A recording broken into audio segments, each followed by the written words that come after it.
This program features live coverage of an African safari and may include animal kills and carcasses. Viewer discretion is advised.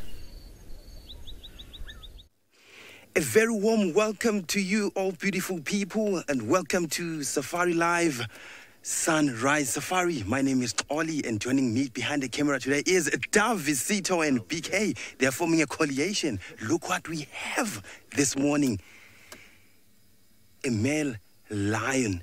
They've just mated before we went live 30 to 40 seconds ago.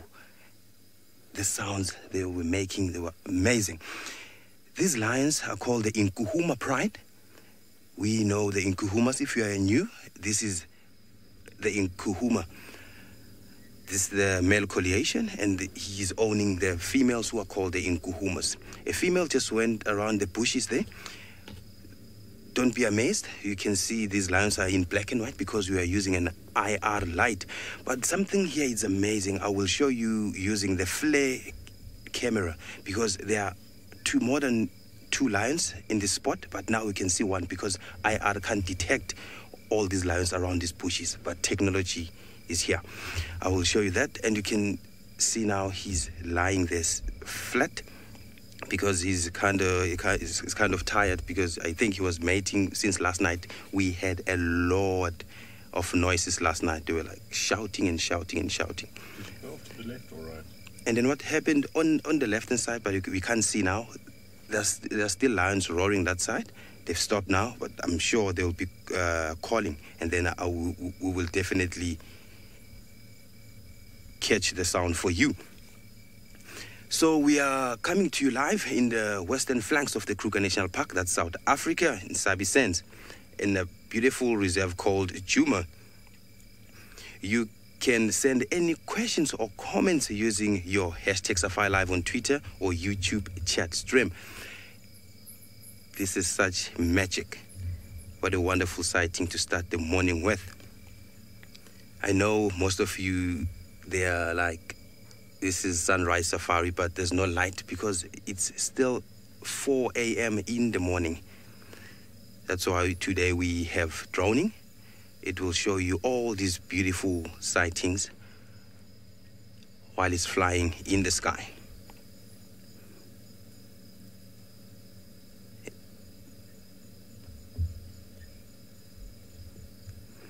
I'm not alone this morning. I'm far from Uncle James. He's on the mission, on the reserve. Let's go to him. He wants to say good morning.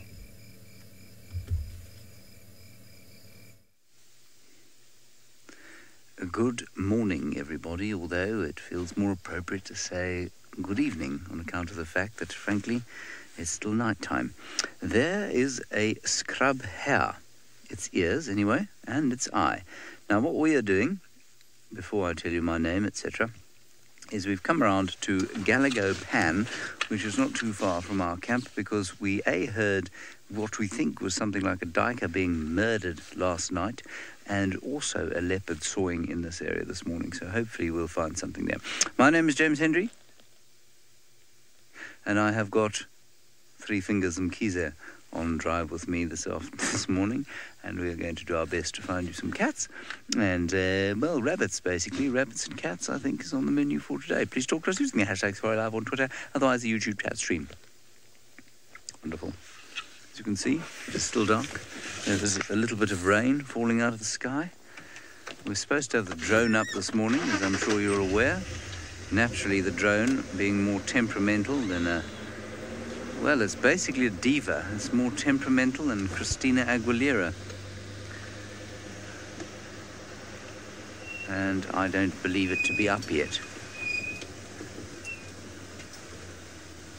So what we're going to do is do a little loop around towards the Djuma Pan, or Djuma Dam, and see if we can't pick up on whatever leopard was making those calls a little bit earlier. Remember, we will... would very much appreciate your conversation, especially as we search for creatures this morning, as it is very dark. And, well, frankly, you know, with this radio silence, it becomes quite scary out here. You start to have nightmares about things. Right, great news, of course, is that the oil bag, aka Holy Clo, has managed to find some lions already.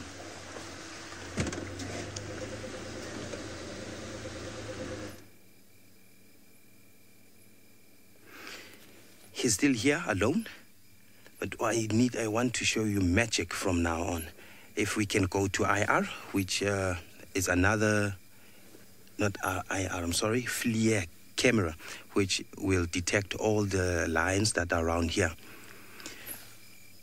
Because we have the females. We had one on the left, we had another one on the right.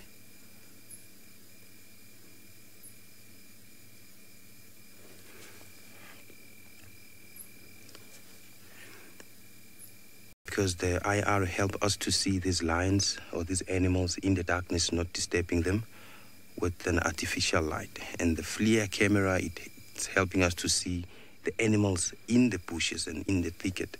It detects all the heat signatures.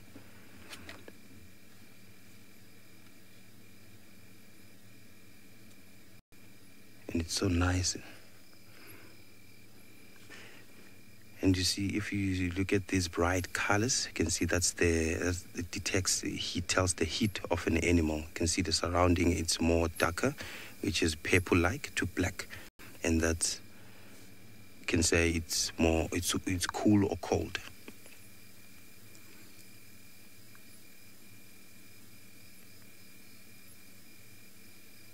And it's lying flat on the road. You can see there the road, it's much cooler than the body. The body is warm. But now I can hear they're all quiet. And because lions, when they are mating, they will rest for a couple of minutes and then they will start again, they will mate. What is going to happen here is the female will stand up and then it will approach a male and it will start to brush the male, and then it will sit down, and then the male will mount. It's what we saw, and they make these beautiful sounds. And after that, the female rolls herself down, nice and gentle there. This is what the function of the mane is used for.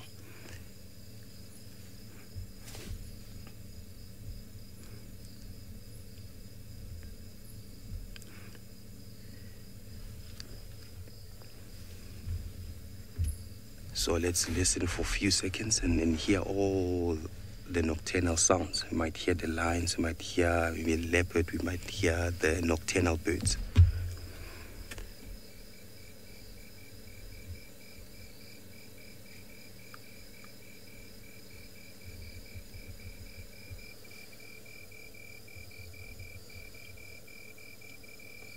This morning is quiet, but before we went live, it was crazy. I'm still fixing. Still fixing some comms with FC. Yes, Faith, I copy you. Do you copy me?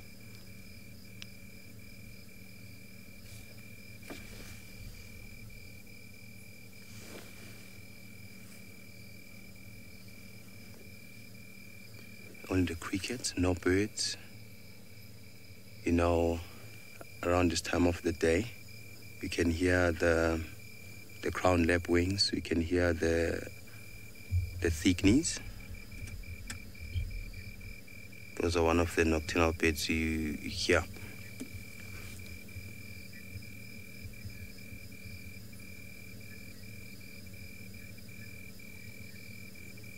I'm sure this guy, before anytime soon, he will give us all the action of mating.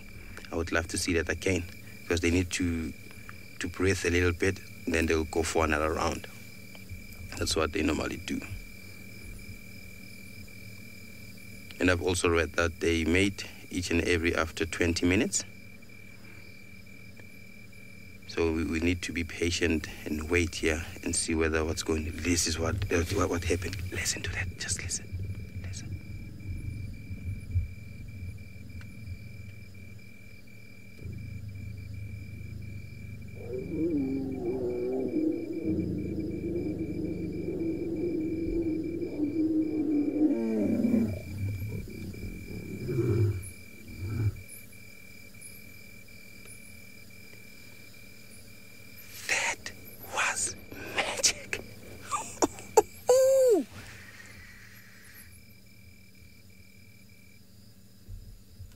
And this, it didn't even take 20 minutes for these lions to mate again.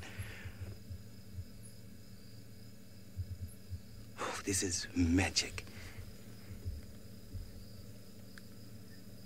The female has to roll. Let's look at this with FLIR. You can see the mane. It's more darker than the rest of the body. It simply means the mane is cooler than the other parts of the body. That was magic. And PK, is it your first time seeing this, man?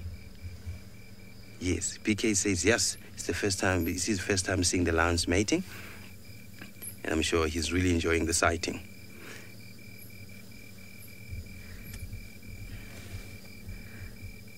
Oh, lady, you're getting yourself some early things of the morning, and after the Valentine's Day.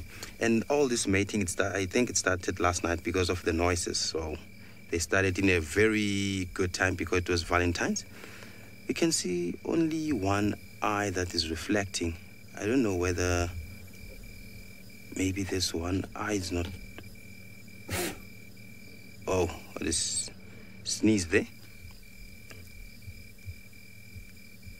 Because only one eye is reflecting back to this light.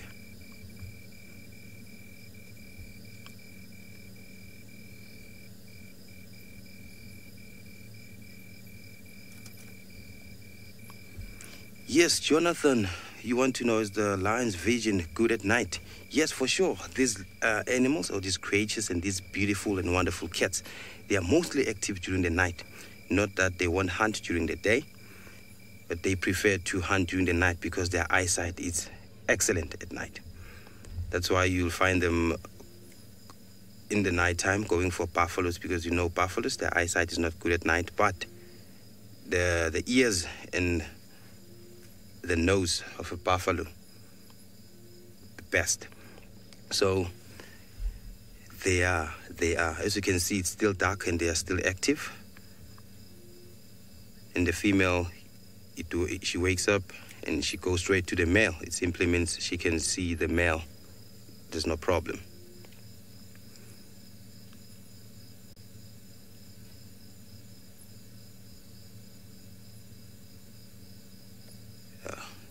If they started last night, as I thought, this male still have a long way to go, because they can mate for each and every 20 minutes for 5 to 7 days, and that takes a lot of energy and a lot of experience.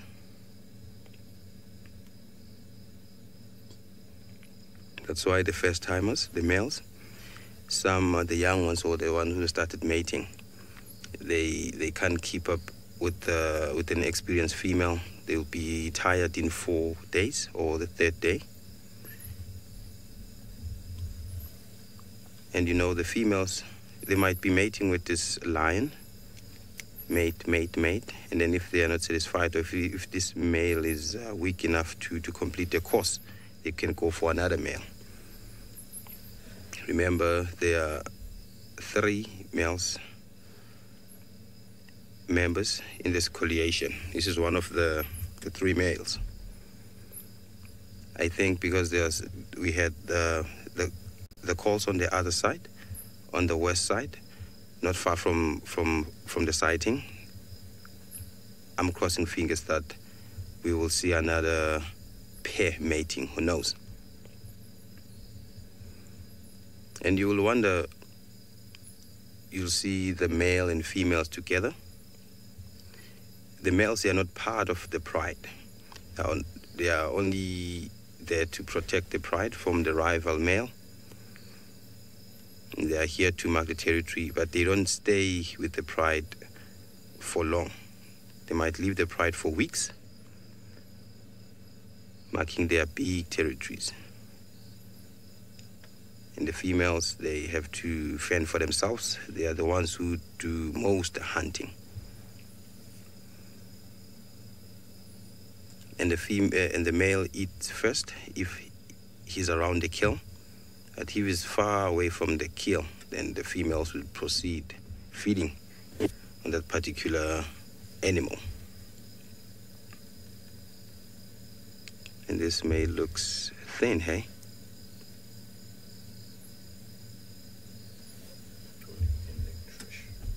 Okay, let's see what's going to happen after this. But for now, let's go to Trishala.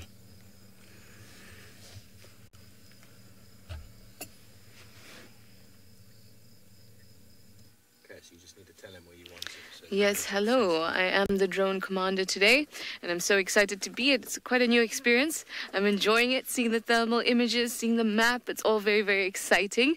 I'm Trishala, of course, and you know, I'd like you to refer to me as Commander Naidu, if you don't mind. Big and bold and in italics on my CV, definitely. So I'm quite excited to take you on board today, and you can maybe tell me what you'd like to see or what you think would be around here and this time in the darkness. I am hoping to see some cats, of course. And even some elephants. Elephants would be really cool, I think, on the thermal camera. All very, very exciting. Use the hashtag SafariLive, as you know, to communicate with us and ask us your questions and your comments. Ah, there you go. Look how awesome that is. So to me, this definitely looks like an ellie. Oh, you can see the elephant's ears flapping. Oh, that is so cool. You can even see the movement of the tail and the trunk. Then we see there's some hot spots at the top of the image, now in the middle of the image.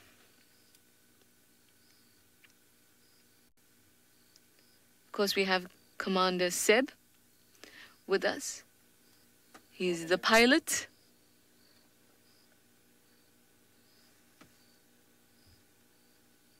Oh, that's very cool. Look at the trunk swinging about. And that dense pink that you're seeing at the tops of trees. And see that blocks the image of the elephant as we go through. Oh, this looks like another elephant.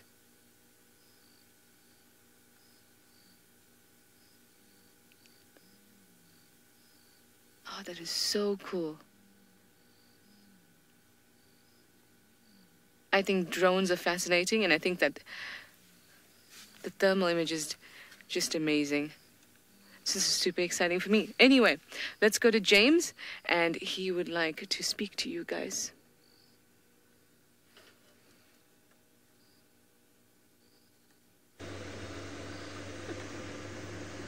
Hello again. We are driving around in the darkness, hoping that the drone and Commander Naidu might manage to find us a hot spot that she can send us towards. Unfortunately, we have not found anything worth showing you. One duiker. Saw some eyes earlier. I thought definitely we'd found a leopard, but alas, it was a nyala. And so there is not much to show for our efforts thus far this morning. Very glad that the drone has got up into the air. Sensor has solved the problem of why it wasn't working on time. He very cleverly pointed out that for any normal flight, you must be at the airport at least an hour before the flight takes off, which of course the drone team was not. They were at the airport half an hour before when the flight had already closed. And so that is why the drone is taking time to get off. So he will have to explain that to everybody at breakfast today. And I can just see pilot Sebastian Rombi's face as Senzo explains that in actual fact the reason the drone's not on time ever is that, well, because the flight is closed. And I can just imagine the consternation in his face. Senzo, you are talking rubbish! That is not true! The drone is not like an aeroplane! Don't let him ever hear me saying that, because he'll be very upset.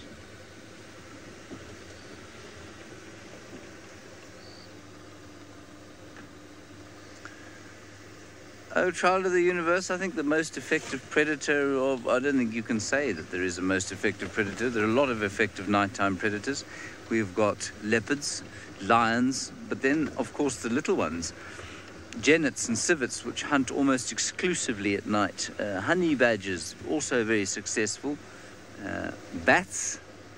Bats are extremely successful. You know what I read the other day? There are 6,000 species of mammal on Earth, plus minus.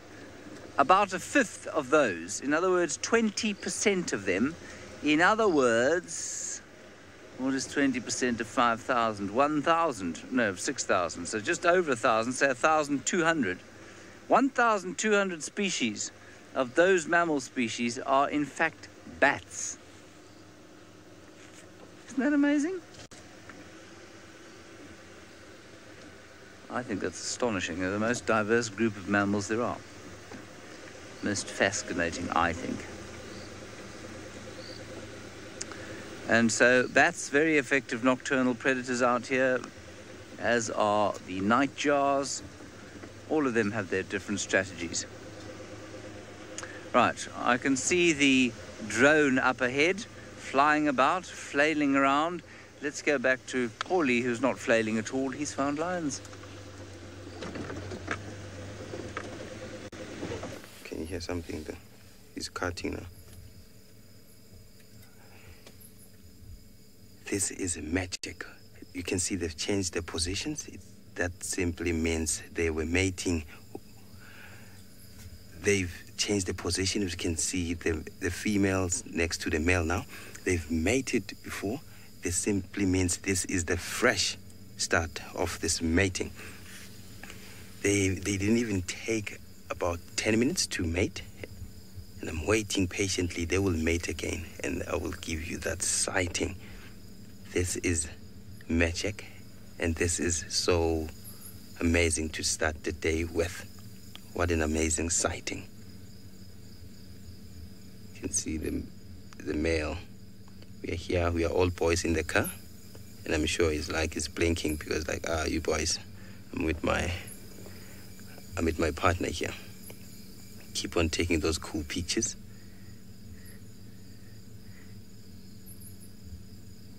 You can see he's lying nice and relaxed. And also the female, it's more relaxed.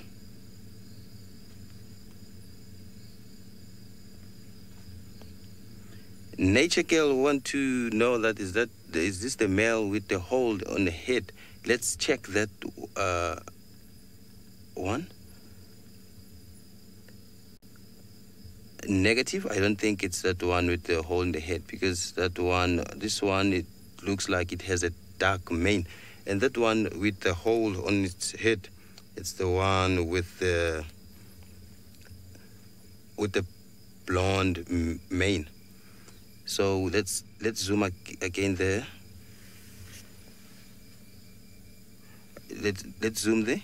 Oh, there's a hole there. I think this is the one, because it's so dark in here. So what do you think, Davisito? Is this the one, right? Looks like it. Yeah. Davisito is saying it looks like the one, because I can say there's a wound or something. There's a marking on top of it. His left eye there. Yeah, this is the one. This is the one. I'm sorry about my identification there. He's the one. And he's more skinnier. You can see the bones.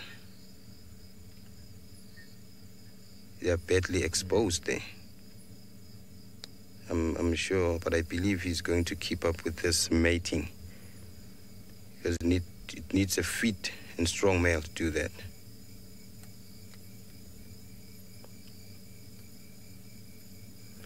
Mrs. Lapwing, good morning. You want to know, are there any other lions around here? Yes, there are lions around here. Some around these bushes. Let me do this for you. Let's go for FLIR and show you, because the FLIR camera can detect all the animals that are around this thicket. We had a female running on the left. Let's go to the left there and search around these bushes. Maybe we might see something, because one female went to the left and it roared. Let's go to the right here. Let's see whether we'll see some cats, because earlier on there were cats. We were using FLIR before we went live, and we saw 3 lions. Oh, nothing. Let's go deep on the left. I believe there's something on the left there. Okay. Let's go more left and see. There was a lion here. We'll get a nice grip. I'm sorry about that. But there's a lion. If we hear it calling, then we will definitely show that to you, Mrs. Lapwing. But there are more lions here, and some of them, the rest of them, they are on deep west. They've been calling. I think the female. I think the female is coming. It's going there. I think the female. Let's see. Let's see. Shh. Let's listen to that.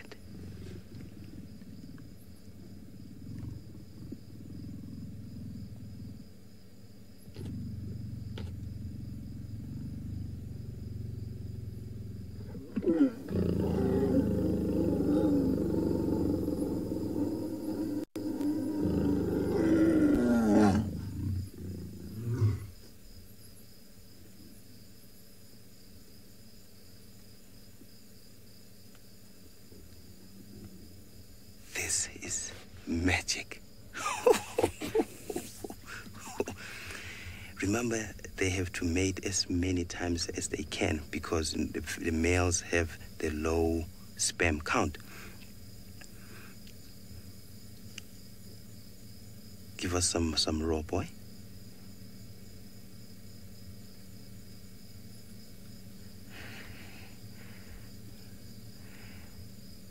Please send your one-word tweet and tell me how this makes you feel. This moment for me, it makes me feel vavalicious. I can say that. I've created my own word, vavalicious. And what's your feeling about this? Send your one-word tweet.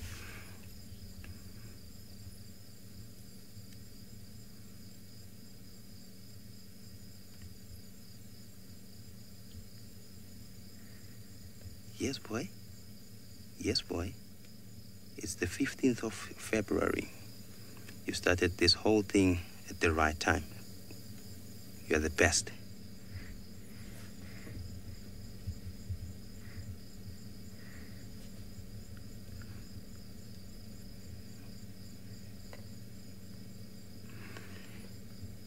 So let's wait for another round. For now, let's go up to the place where you can count trees.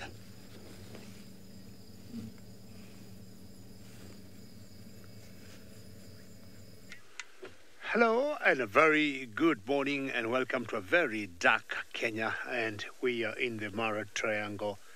My name is David. On camera with me this morning is Archie. Archie, how are you? And I think Oli has had a very good start this morning. A lot luckier than all of us here, but hopefully things will also turn good for all of us. A very cold morning today, very cold for me. I mean, I still have my red shuka from the Valentine yesterday, but hopefully I am going to have my usual green one maybe from tomorrow. 18 degrees Celsius and 64 degrees Fahrenheit. That is too cold. Now, I've come here because last night, me and Archie were here, and we saw the sausage bride, and the trying to hunt, and hopefully they did catch something for themselves. It's just too dark at the moment, and our very special infrared camera cannot, cover very long distance. So what you're doing every few minutes is just to switch off the car and listen for any audio, or listen for any of those lions calling, or hear them just crunching something. As usual, as you already know, should you have any questions, you're more than welcome to ask us. #SafariLive on Twitter.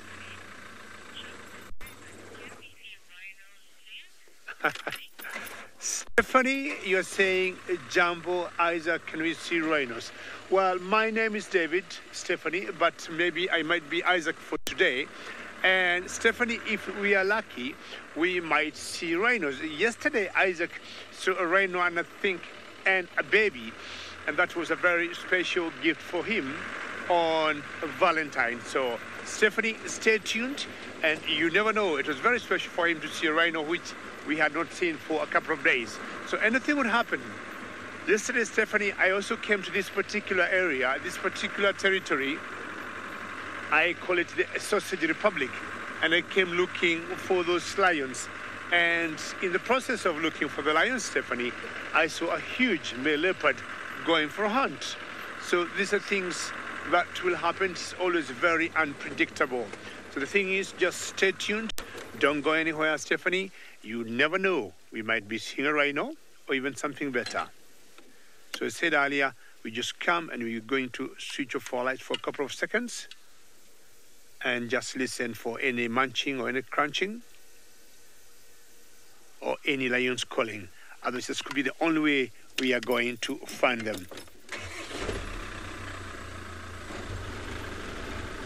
Alrighty. Now, the sausages that I'm looking for, the lions that I'm looking for, we are not really concerned, but we are a bit worried of one particular female who has not shown up or who has not introduced her cubs to the rest of the pride. And her name is Kinktel. So we are going to 2 weeks now, and nobody has been able to see those cubs. And we are just wondering what could be happening. The other female that gave birth, I would say, a month and a half ago, in the same pride, called Mitty. She has already brought her 4 cubs out. We have seen them a few times. But the ones for Kinkitel, which is the oldest female, have not been seen by anybody.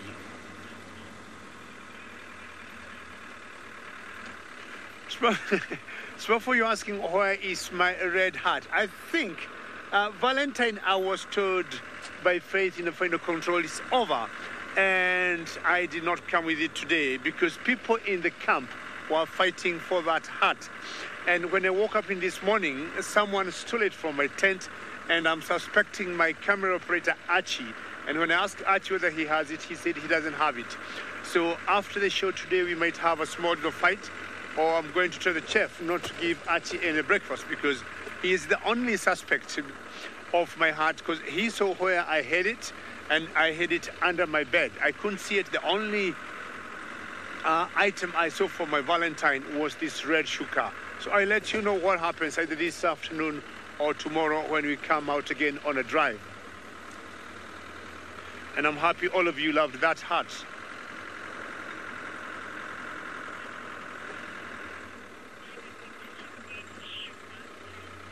Kelsik, thank you very much. I can hear you loud and clear. You miss my green shuka, and that is the shuka that comes back. Because I got a feeling this red shuka here does not blend in very well in where I am or in my huge office. So my green shuka comes back in business tomorrow. Valentine is over until next year again. Kelsik, thank you to hear that. And my shuka will be back tomorrow, the green one. And when I have this one, it reminds me of Brent. And as we're coming out also, one of the tech guys or one of our engineers was like, why do you have the wrong shuka? And Valentine is over. I think I still got a bit of hangover from Valentine. No, this is the exact place I left those girls last night. And they just sat right here on the road. And there was a huge herd of buffalo not very far from where we are. The best thing again is just to switch off the lights and just maybe listen for a couple of seconds. And I'm sure you can see how dark it is, apart from that light that Archie is putting on my face. Can you see how dark it is? Can anybody see me out there? Yes, Archie reminds me, as much as I am equally dark, it is very dark where we are. Well, yeah, it is so dark, and we need very good infrared camera for us to spot. So, as I look for my lions here, which maybe could have missed some special moments, all is having, I think, Valentine, with all is still continuing in Juma.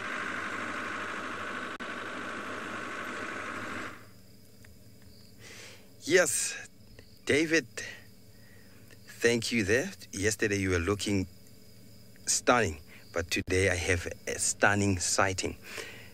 While we are off air, we spotted one female, but is out of, you can't view her right now because he's at the back of the vehicle. That's why we're concentrating on these two females. Now you can see the female moved away from the male. That's why we are sitting with the male here, because we know the female will come to the male. And look at that. If lions were this color, that would be amazing. So keep on sending your one-word tweet. Listen to that.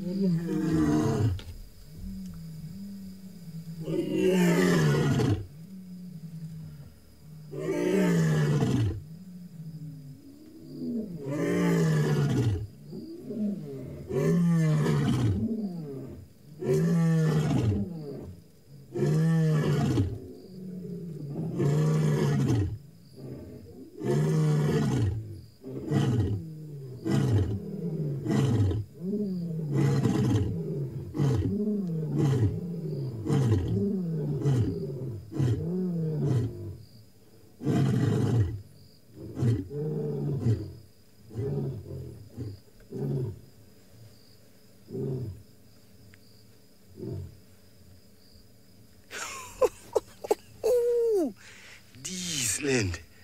He's mine. I can't explain the feeling right now. Did you hear that voice?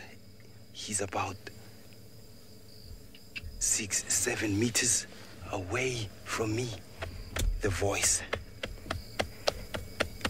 It just blew away my chest.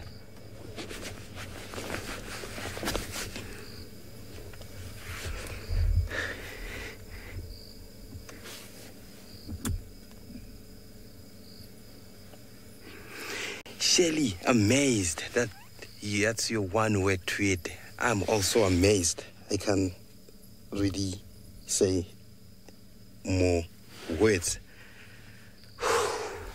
Here's the other lion. Here's the other on the right. Just here, on the right. The lion is moving here. He's walking here on the right. There. We will see some action here. Listen to that. Listen.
I hear the question from Lena.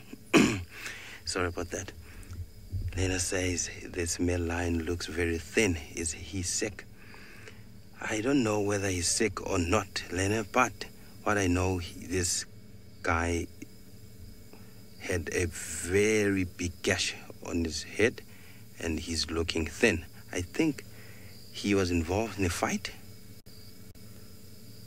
or anything. You know, male lions, they live this, I can say, the dangerous life or a very cruel life, because they're always fighting, they're always protecting, and they always want to be the rulers and the kings of this jungle. And it seems like he's not mating with one female, because the female he was mating with, I think it's the other female that was at the back of the vehicle. It went back to the vehicle. He just marked his territory there to tell a rival male that he is the ruler of this turf. And see, he scratches the ground while spraying his urine. This is amazing. You can see the spine there. It's badly exposed also. But let's hope this lion will come back to its feet.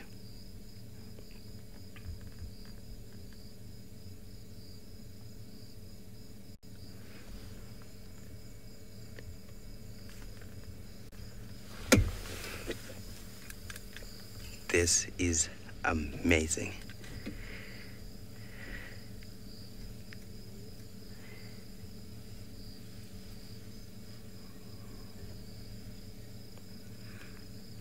Child of the universe, you want to know why don't we see the challenges or the other male challenging the avoca males? If I got your question wrong, I'm sorry about that, but I think that's what I've heard. It's because, you know, these lions, they are three. They are a collation of 3 male lions, and that simply means these are the strong arm of the lions. You know, if one lion is owning a territory, he has more chances of losing the territory. So if you have more than one male lion roaring or running the territory, that simply means other rival males will be intimidated by that. And as you can see, the avoca males, they are so powerful and strong. Only this one guy who's not good looking, but I'm sure he will come back to his own feet. You can see he still has some energy and power because he has the energy to mate.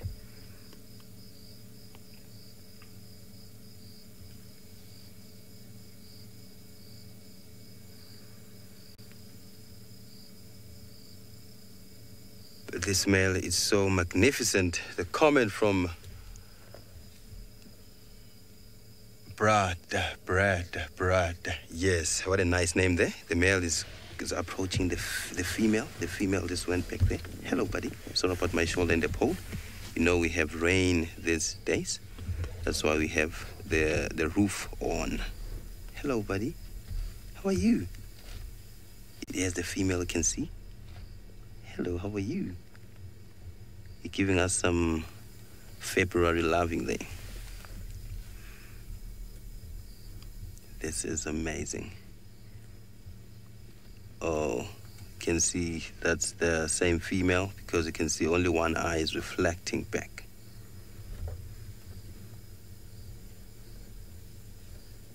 Oh, sure this week we're going to have a wonderful sightings of these lions. Hopefully they will stay in our reserve, won't go far. And I'm crossing fingers because in most cases, mating lions, they don't move far. So let's go back to the air with Commander Naidu.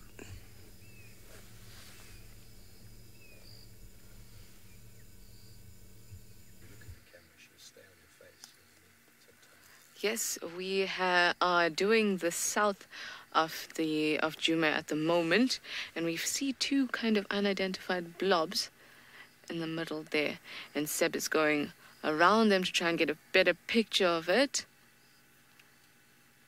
But we can't quite. We suspect, they may be hyena, but the one looks really round, so we don't really know. So I've just asked James to make his way down south, so we could maybe try and investigate it a little bit.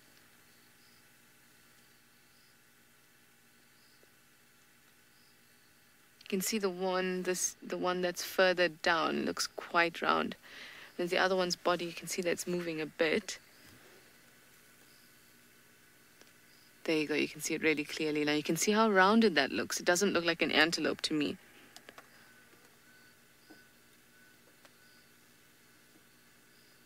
Also doesn't look like they're moving much.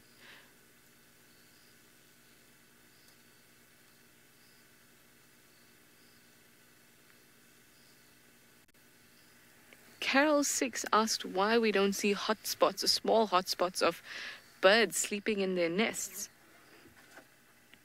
Well, that's probably because of the heat generated. The other hotspots, which are the bigger ones like these animals, the mammals that are generating a lot of heat, are taking up most of the picture. But if we had to have a bird on its own, we would definitely see it quite hot, because feathers are a really good insulator. And even though you may think that they don't have the same type of control over their body temperature as mammals do, they certainly are very warm. I don't know if you've ever bought a down jacket. You know, down feathers, they're bird feathers.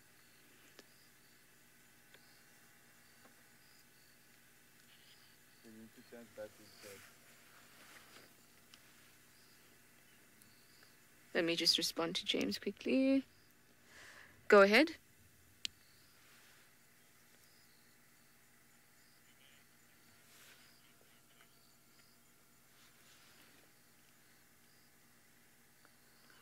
We are...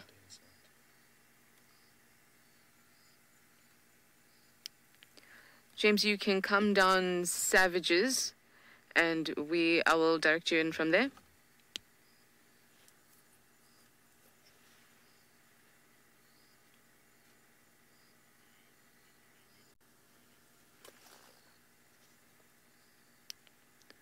You can come towards Savages, and I will direct you from there.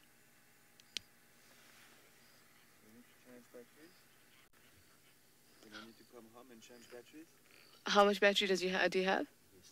Oh, is that what you said? James, we will need to come home to change battery, actually, so please stand by. It's not very well where we are on the map, and then I'll come home, change batteries, and then we go back straight there. Okay. So just make a proper note of where we are on the map exactly. Cool. We can find the hotspot again. Yeah, we're just gonna bring the drone back to change the battery, and then we can vector in James a little bit better.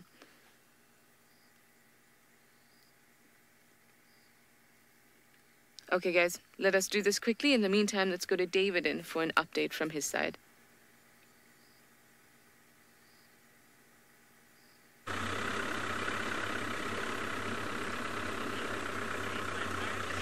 Well, I think there's a lot of love going on in South Africa with Oli, and that means maybe Valentine will be going on for another one more day. And seeing lions mating, I think it's very special, because our lions here already mated, and they gave us cubs. So we got a prey that I'm looking for of 5 females, and 4 of those females got cubs already. Only one that is not pregnant. We haven't seen her mating, and we do not know why she has not done that. Well, I've not been lucky as yet to catch up with the lions I saw last night. Neither have I seen the buffaloes. It was still rather dark, but I'm still very hopeful something will happen pretty soon. So it could just be a matter of time before I see some eyes somewhere. I'm just driving through a sea of grass and very slowly making sure I don't enter in a hole or I don't hit a boulder or some kind of rock. Just wondering where these lions could be. But again, this is exactly what happens. Yesterday when I came out, you always come out not knowing what to see, but you'll always look for a chance for something. I got a friend of mine, I'm sure you all know Sydney, and Sydney says anytime you go out to the bush, expect the unexpected. I've always loved to hear him say that. So I came out yesterday looking for this particular or same lions, and before I saw the lions, I saw the male leopard, which was quite exciting.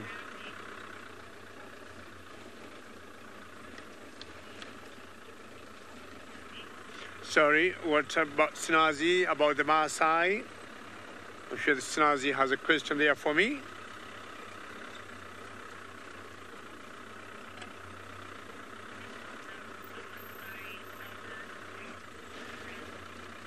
Snazi, you'd like to know what a Maasai elder does? I mean, a Maasai elder has one very important responsibility.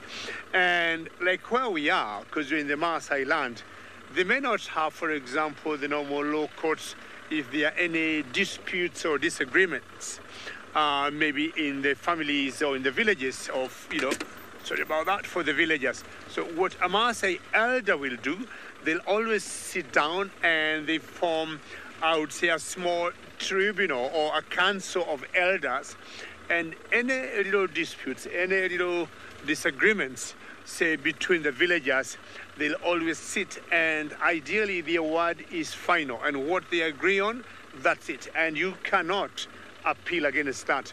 But the beauty of that kind of council, they are always very fair to both parties. So ideally the Maasai elders, what they do, if there's any issues in there or among the people or among the villagers, they ask you just to sit down, and they're going to listen to both parties, and they always give a decision or decide what or who could have wronged the other.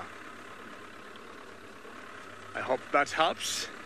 Hopefully the lions I'm looking for, also we are going to see the males, the Oldonyo pike males that we haven't seen for a couple of days, because also the males sometimes they make the decisions when there are issues within the pride.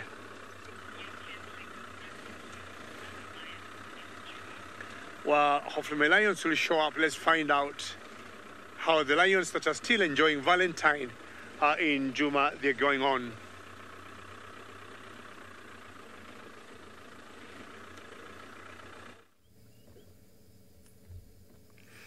Yes, we still have our lions, and we have more lions. You can see they moved from the spot where they were mating. You can see the females are 3 now. And we have this male, the very same male, lying flat in the bushes. So yes, let's see that in flare. This is astonishing, because you can see the vegetation around. It's cold, it's cooler. Yes, you can see the grasses around in the bushes. They're so cooler because they are dark in color and purple in color. You can see these lions are warmer. You can see the orange color to a pink color. As you can see that bush on on top of those females. You can see there's a bush next to them.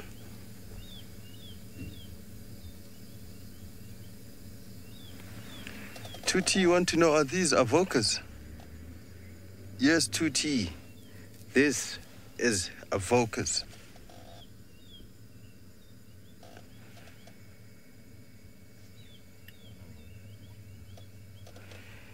Yes, this is avocas, Tuti, but remember the avocas is the male one, and the females are called the inkuhumas. Why they have different names, but they live in one territory? It's because the male is not part of the pride. We consider the pride as females, and the young males that are still with the females, that's what we consider a pride. remember these amazing lions. These male ones, you can see one here. They are owning for pride around here. Sticks, torchwood. These ones we see now in Kuhumas.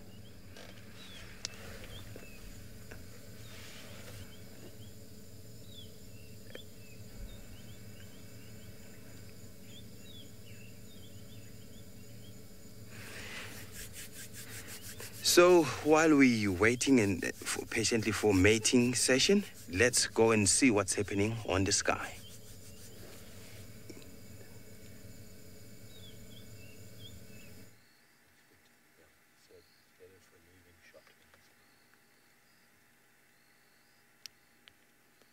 James, we have picture of the hotspots again.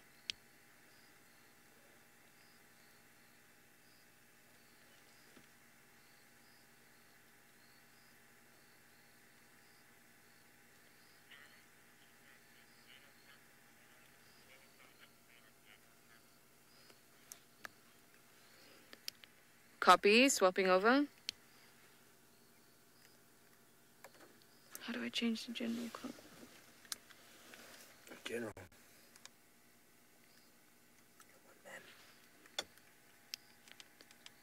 Okay, James, you will need to go down Philemon's cut line in a bit.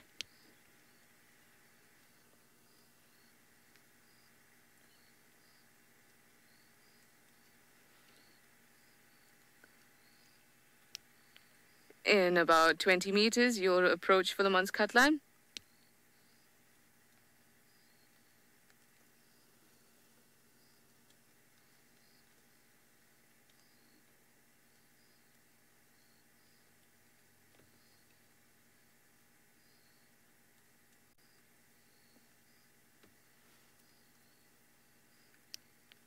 James, you can turn down savages off Philemon's cut line.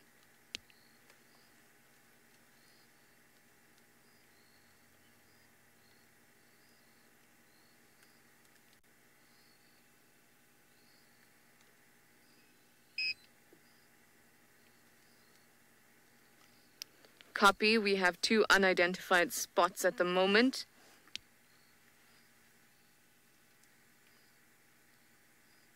And what side of the road?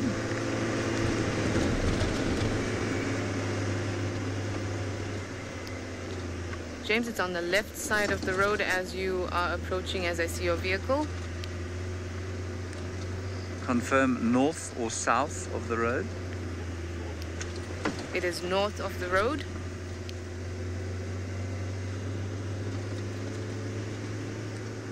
Copy.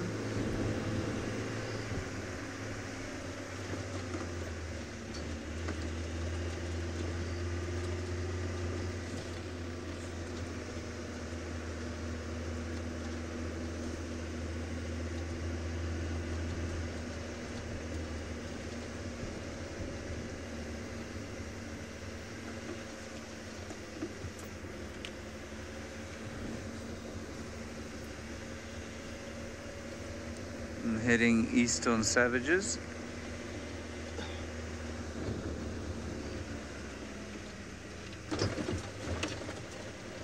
Is into that block in about 100 meters. Copy that.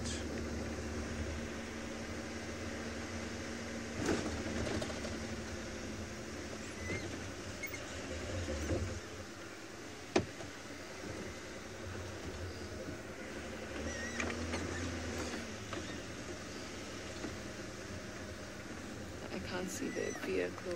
Shall I turn off here? Yep, copy, turn off there now, south. Sorry, north.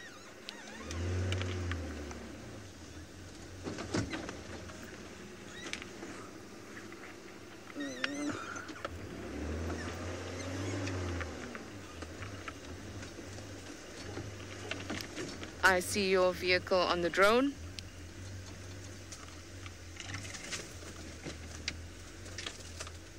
How many meters is that?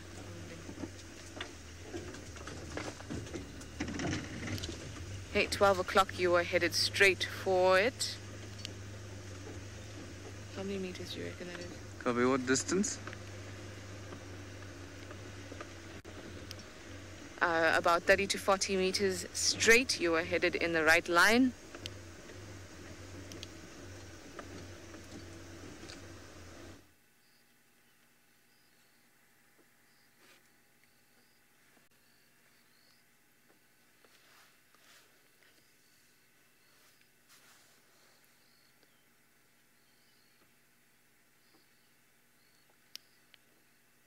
Keep on going, keep on going.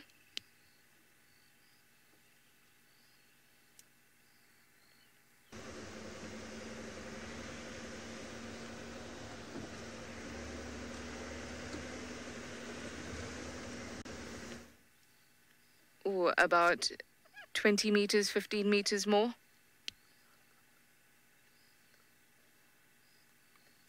You want to turn to about your 9 o'clock, 10 o'clock.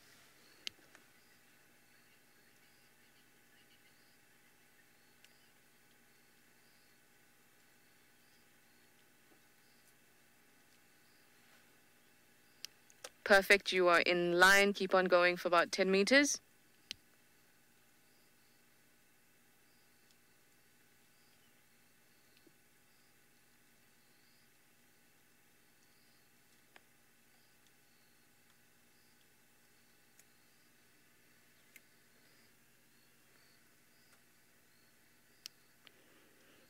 Okay, 2 o'clock, and then you'll be in line again. You are in line.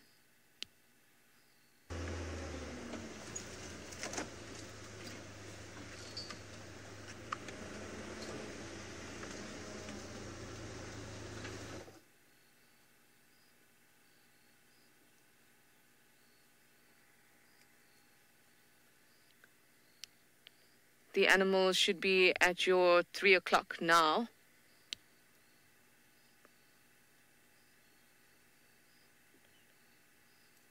Nothing else?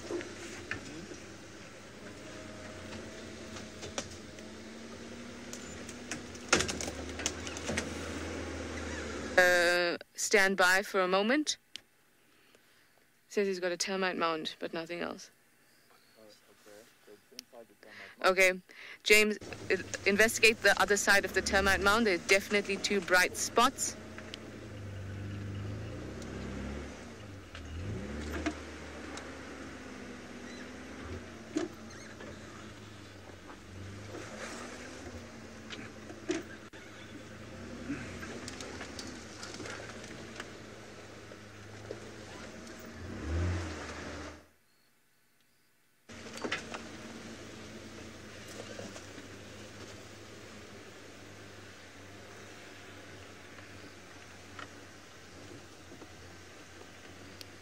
Okay, you are on the correct side of the termite mound. Face the termite mound.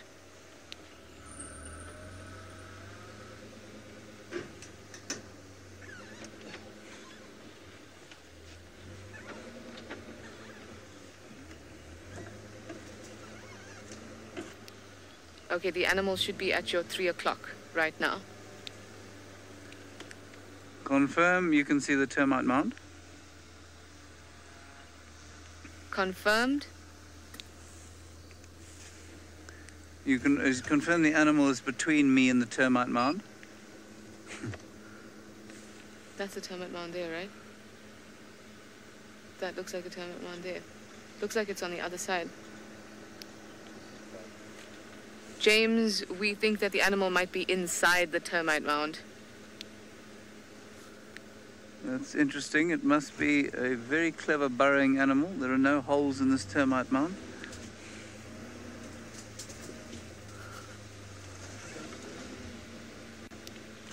Okay, it should be in line at your 3 o'clock at the moment if you want to go and investigate around that. Otherwise, it does look like it's inside. Okay, copy. Yeah, there's nothing around here.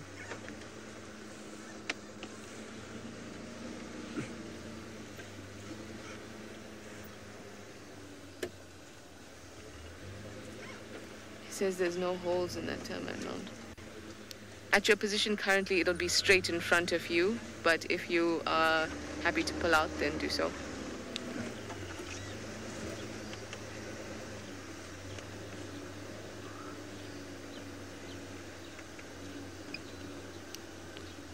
These animals appear to be inside the termite mound, and James is pulling out at the moment. Thank you, James.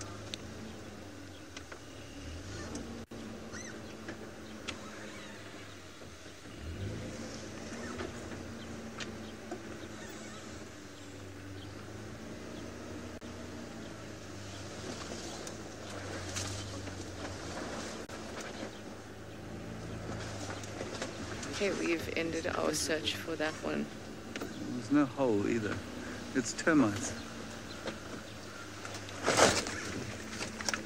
Thanks, James.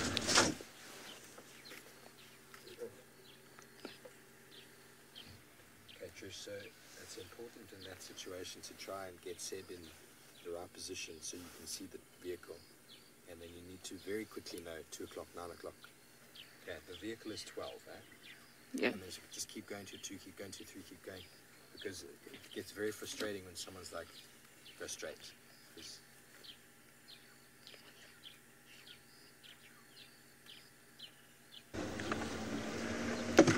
I think that's a good suspicion. Yeah, thanks again. What did you say? He said he suspects that the termite mound is cold, but 2 chimneys have been open. They were big then, eh? Nice and round there. It was very worth investigating. But see, now you can see what it is. But that round thing, when you go in a circle, very likely a cat. But not this case. I think they want to come back to the drone.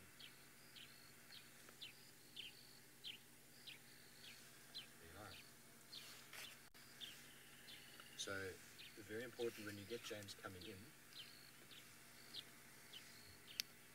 I am not sure at this point, James. James coming in, it's very important, as I said, to try and get Seb in the right position so you can see the vehicle. Because you're looking at this map the whole time. Once you've got him on that vehicle, cool, 50 meters, 2 o'clock.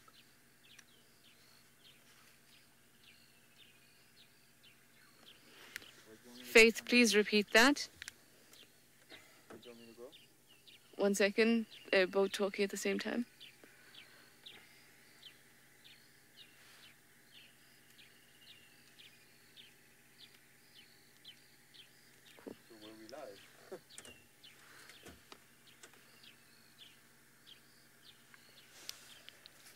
James, can you just give us an update on what's happened?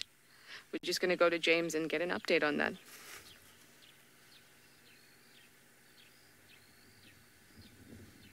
Good.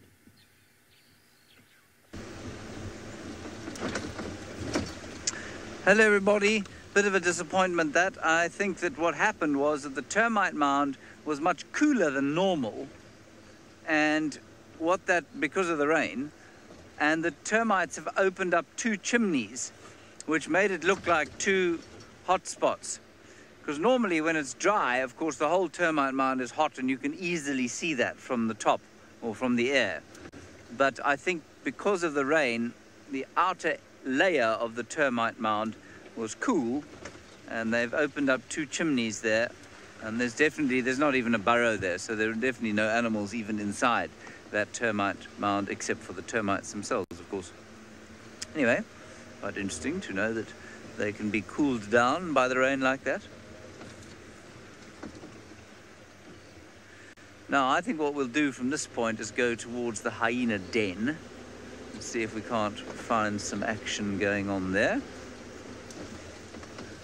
Yeah. We'll just pop along to that point and see what we can see. Slowly, the light is starting to come from the eastern horizon. Very slowly, I might add. Okay, while I do that, let me go and have a quick look at the hyena den, and if they're not there, I'll move on. But Paulie still has his lines.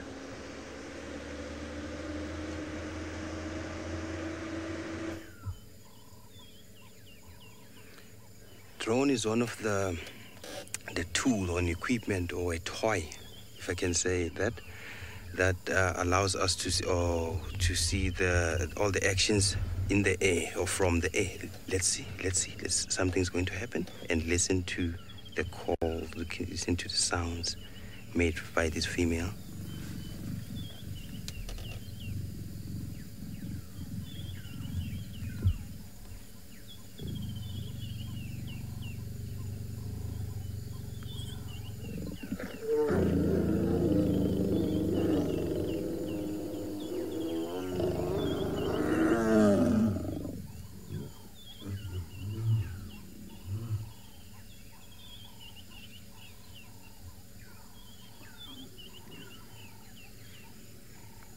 Yo.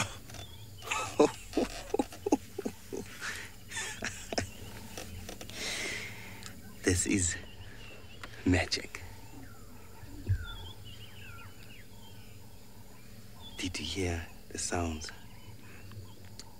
Remember, the male penis has the barbs, so that's why when it ejaculates, it hurts the female.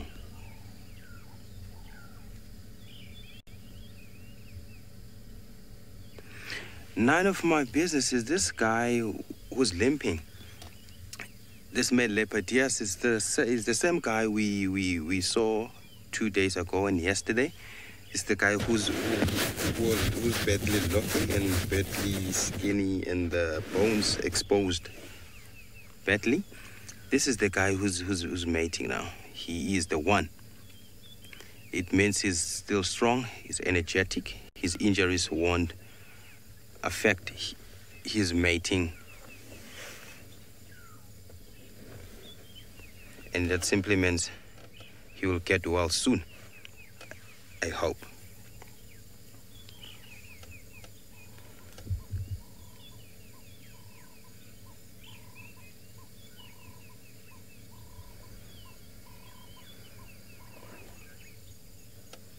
This is astonishing.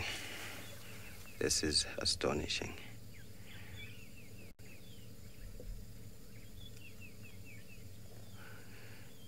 Tuti, you want to know where's the rest of this coalition?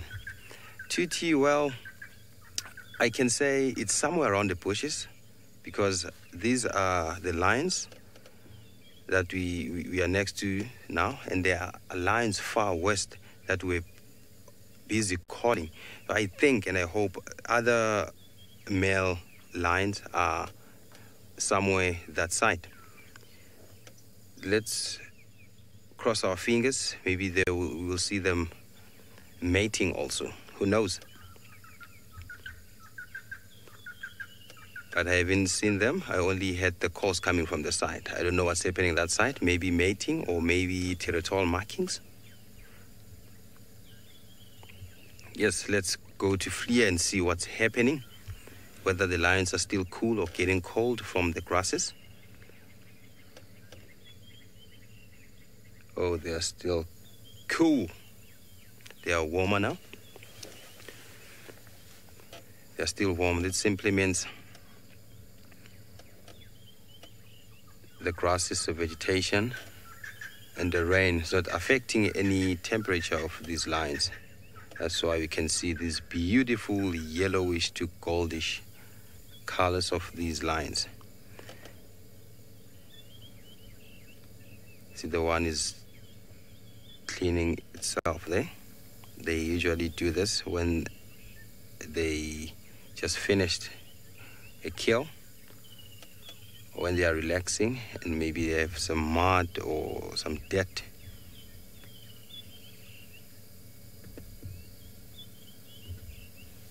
Fleer, it's the most equipment I love most because it will show you these events or these sightings you can't really see with your naked eye in the thickets, and you can hear the calls from the Frank Colleen. It's calling back, back, back, back, back, back. It's angry.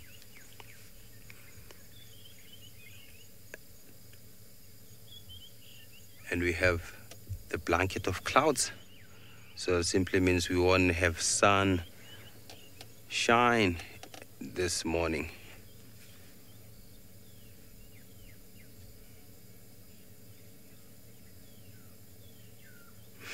Ellie girls, this is my first time seeing mating lions.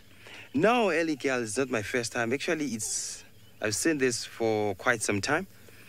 Since I've started at the college, I saw the lions, I think, 3-4 times at the college, mating. And I also saw lions who are here mating, very same lions, or very same pride and coalition. Sometime, it was last month or month after the last one, before the last one, I mean. So I was with Trishala and Uncle James. This is my second time seeing this particular pride mating. But it's my first time seeing mating session in its early stage, because we saw these very same lions mating. It was their 4th, 5th day. Yes, let's go up to the place where you can count trees, a grassland. They have lions, but let's hope they are also mating.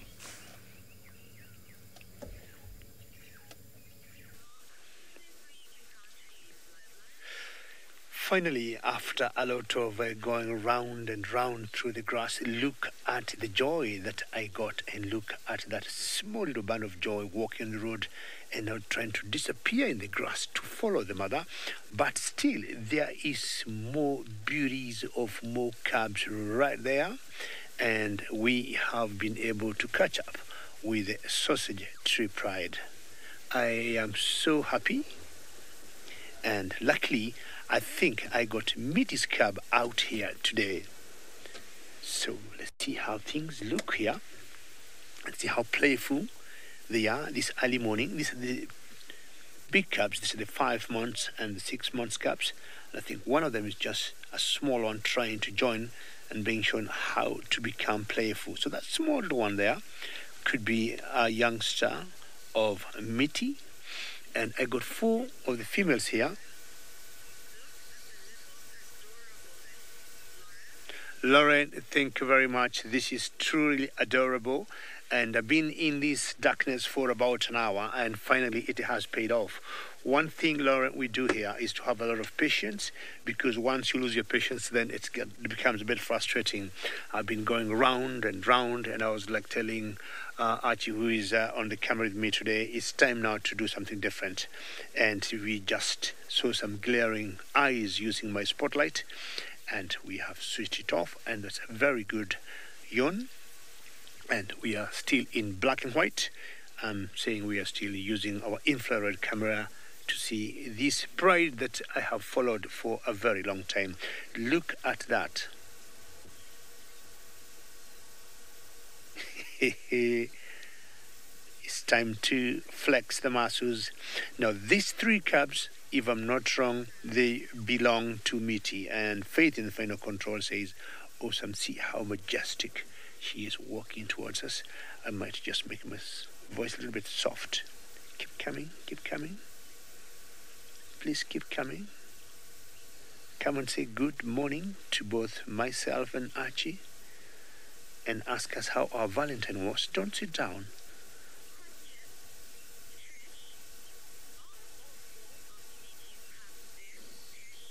Trish, how are you today? And I have to tell you, I'm not sure how to put this, but I got 3 of her 4 cubs. So I have been still waiting to investigate. That's why I had not said how many I got, but I have been able to account for 3. And I mean, the one cub that has been the second time I'm seeing them in about a week, and still there's one that I cannot account for or see. And I'm guessing most likely the 4th cub is with Kinktail's cubs. That's my just very fair or thinking, because we haven't seen her now or him for about a week. So these are Mitty's 3 cubs, and Mitty, I'm sure we all know, got 4 cubs. Don't stay on your own. So Trish, we let you know, because I want to follow them until in daylight, and maybe follow them. Oops, look at what we call nice play. Until they go back to their den.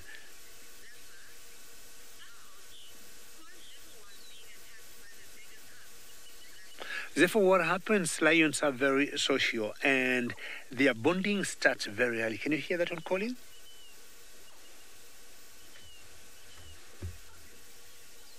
So therefore what happens, the big ones are just training the small ones how to play and how to become playful.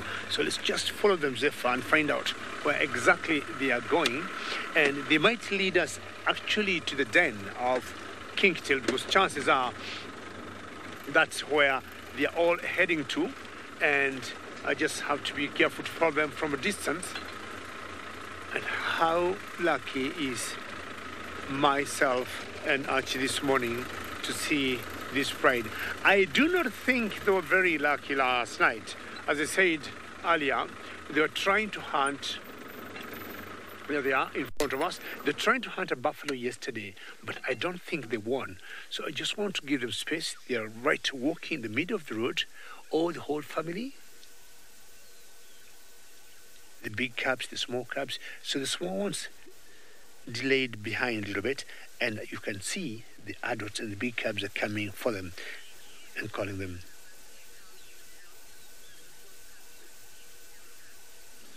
Now what happens, the three cubs here, definitely from their age, because I've been watching them, I know they belong to Mitty. My guess or thinking is the fourth cub for Mitty, somehow she or he is still alive. We haven't seen her or him for about a week, and that's a long time not to have seen her. And because Kingtail, who is the lead female in this particular pride, got cubs, she gave birth, I would guess 2 weeks ago. I'm just trying to hold on, thinking that the fourth cub for Mitty has stayed back with the cubs of Kingtail. There's no any other way I'm looking at it. Otherwise, then would expect the worst, which I really don't want to think as yet. Until maybe we go to 2 weeks, possibly not seeing her or him, then we can, think of the worst. But at the moment, I'm just hopeful that the fourth cub of Mitty is staying back with the cubs of Kingtail.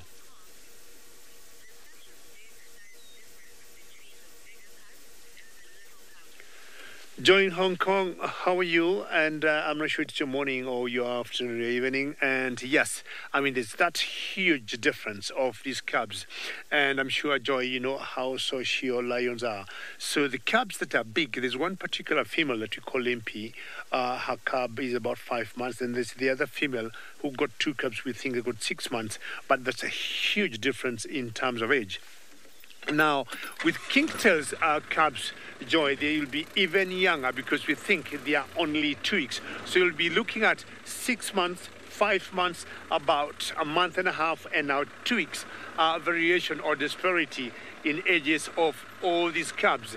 And that, to me, we look like a kind of a school here, Joy, of having this pride.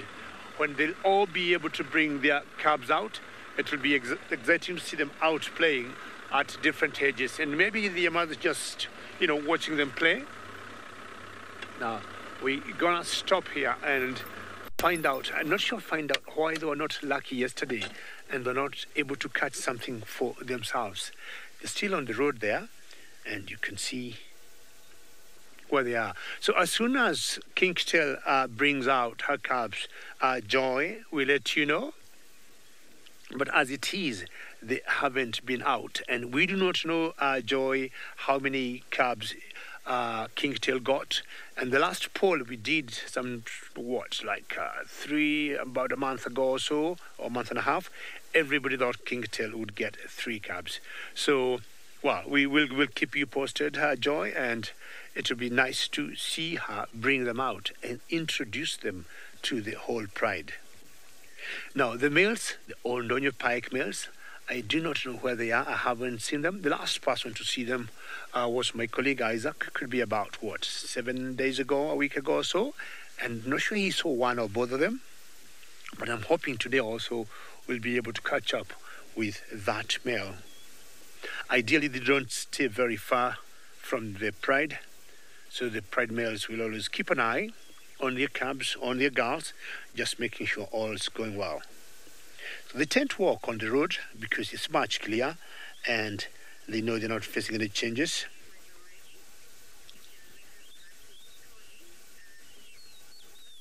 This is very playful and I just want to follow them. And chances are, if I end up knowing where they're going to bed or rest, that will be, I would say, the den where King Tail is. And because these ones are really mobile, let's have a little bit of change of scene and see some little lazy lions with Oli.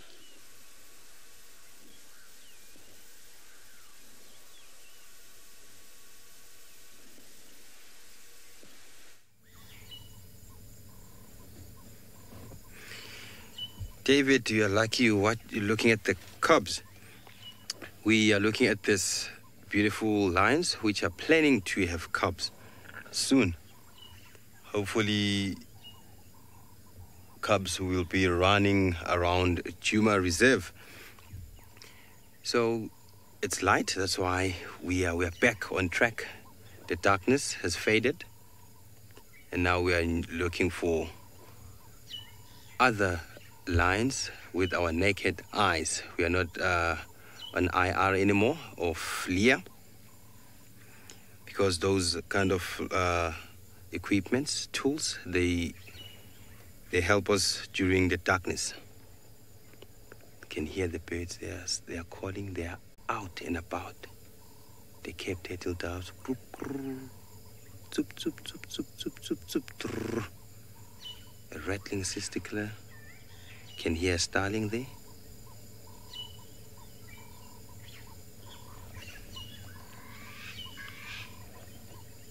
Nice one, FC. They're getting lovely ambience.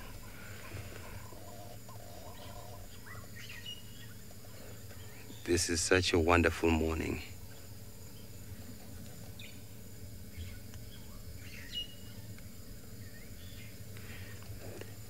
Sammy Jane, is this the best sighting ever?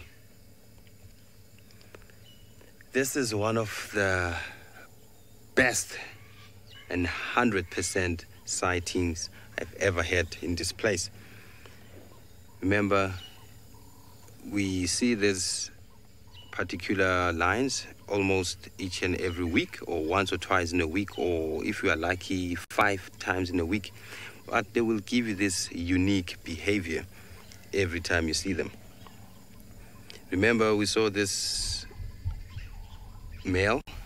He was just walking and marking territory and lying around and sleeping. Boom, this morning he's mating. So these are the things that makes us to wake up each and every morning and see these wonderful sightings. And don't forget to ask any questions, or you can comment on #SafariLive on Twitter. We are coming to you live 100%.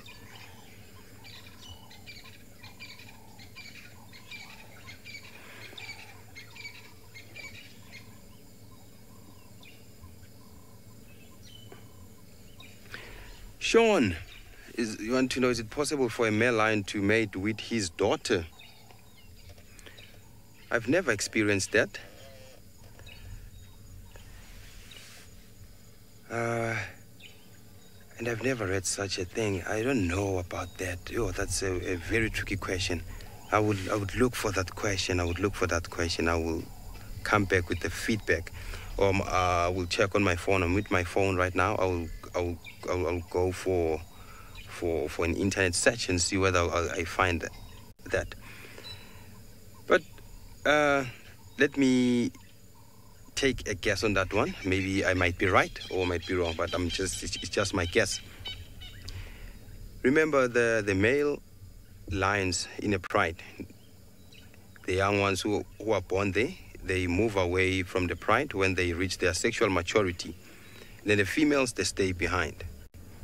And then what happens is, all the females, they're with the pride.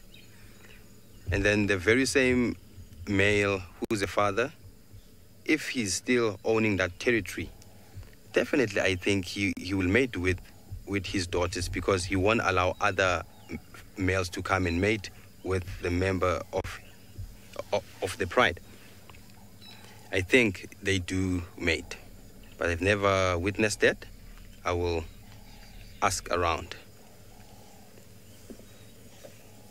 What a nice question this morning. That was a wonderful question, Sean.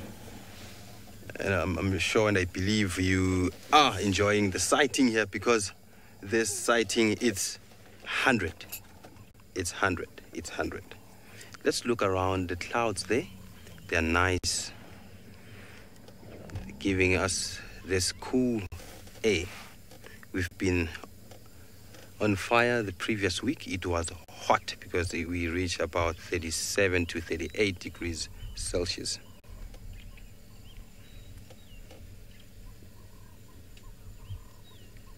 This kind of sightings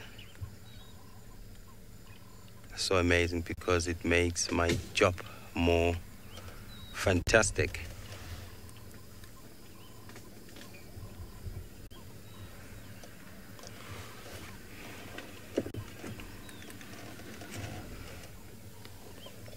Oh, we also have a car at the back there.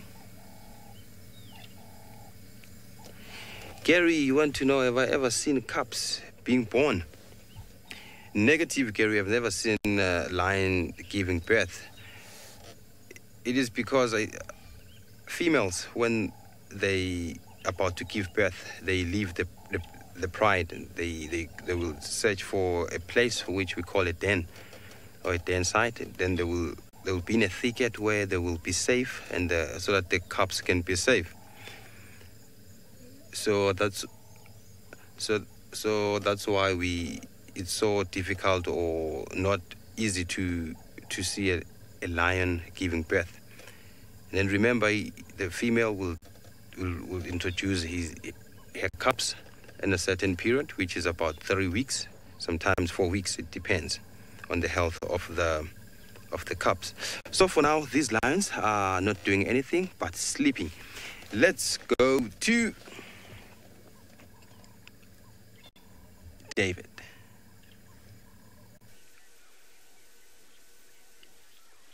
Well, Zoli, don't go anywhere. Stay with the Nukuhumas, because I have stayed with the sausages.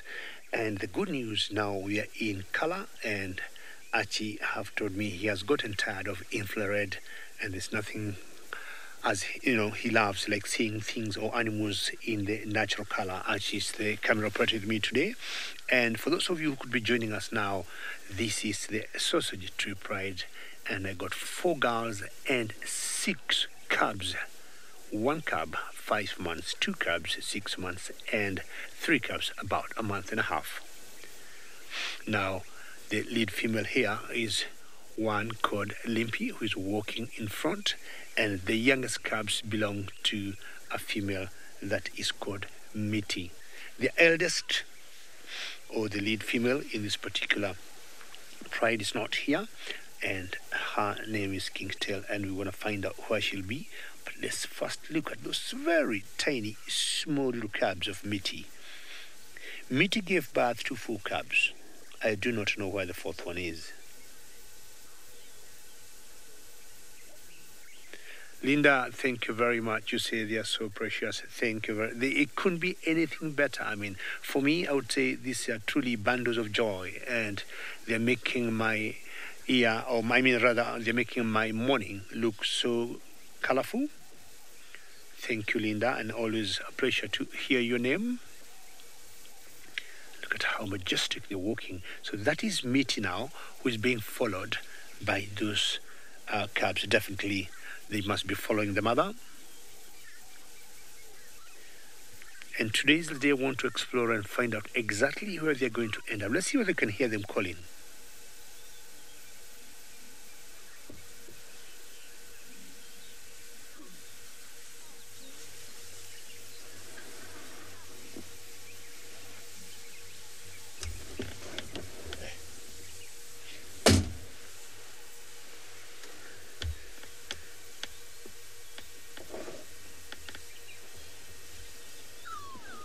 Well, I'm still trying to count how many cubs there are here. Oh, yes. Yes, I was counting one small one for a big one. So all the 4 are accounted for. That's right. That's right. I think I got so excited. So all the 4 cubs are accounted for. I can hear them calling. This Mitty passing to the right.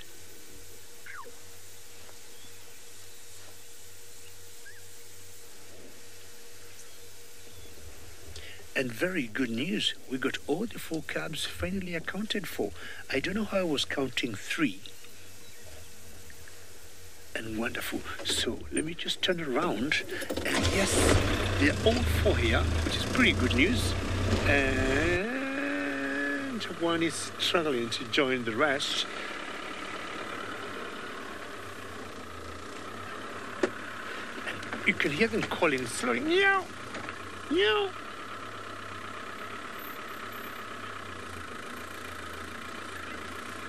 Okay, let's just stop here and we can hear them calling.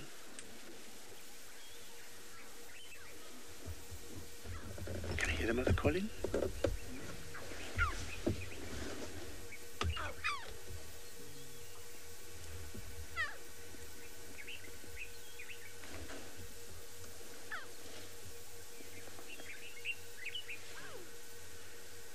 How cool is that, just to hear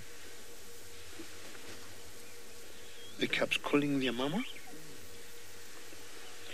Of course, and that's now Mitty, and she got all 4 of her cubs, which is exciting news.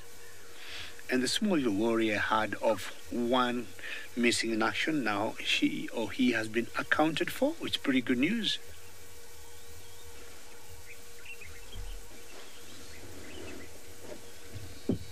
So where they're going, I want to believe that's where Kingtail is. Kingtail is the bigger, older female. And that's the place I want to know where they are, because once I'm able to identify that area, that will be the den. Trish, thank you very much that you had the call. That's a great comment. And that's why sometimes we have just to keep quiet and you enjoy it. And I think it's more appealing to hear small little cubs calling or the mother calling the cubs. I think it's more appealing than listening to my voice. Very social cats. And that starts very early. And definitely I think the other female that we haven't named, I think Limpy is the one who's leading this particular pride this morning. And I highly doubt, I've been watching and looking at their lips and their mouth. I don't see any sign of blood, which would mean definitely they were not very lucky yesterday.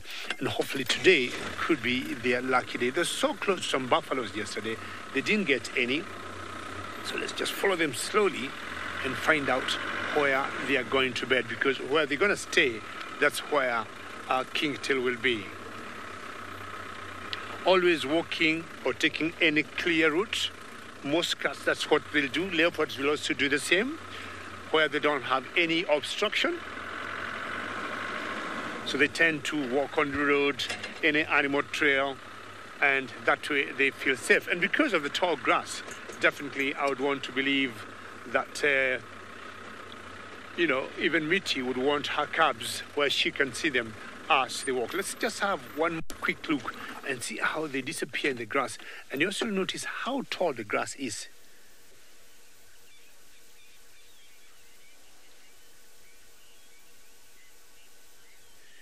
Excellent. Now, Mitty already mated, she got her cubs, and I'm sure there are some that are almost being made with Oli in Joma.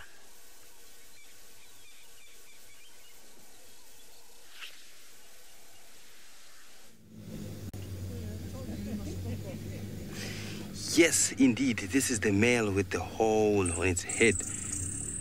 This is the skinniest male we were seeing since 2 days ago. That he's strong. He's back on track. Just mated now. Oh, look at the spine. Oh, my goodness.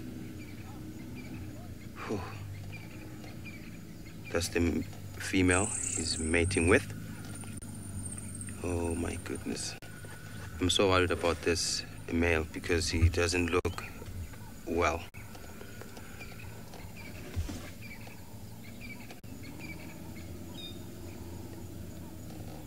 So this might take days. You look at that gash there. Oh, and I'm sure this is done or made by a canine. It is not from a claw. Because you can see the gash.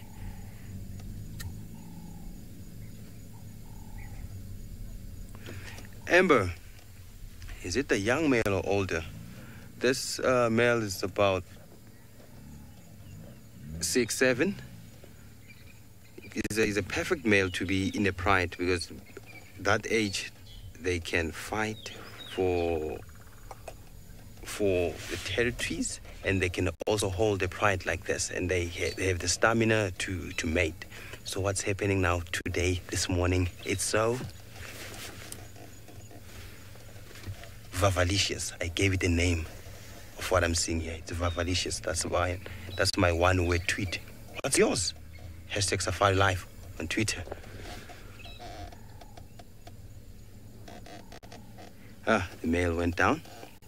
This is one of the things you must know about males.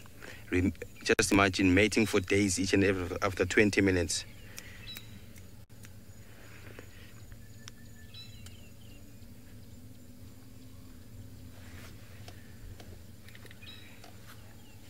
This is what makes them very tired. They have to mate each and every after 20 minutes. But as I've said earlier on, this is still fresh. It doesn't take more than 10 minutes.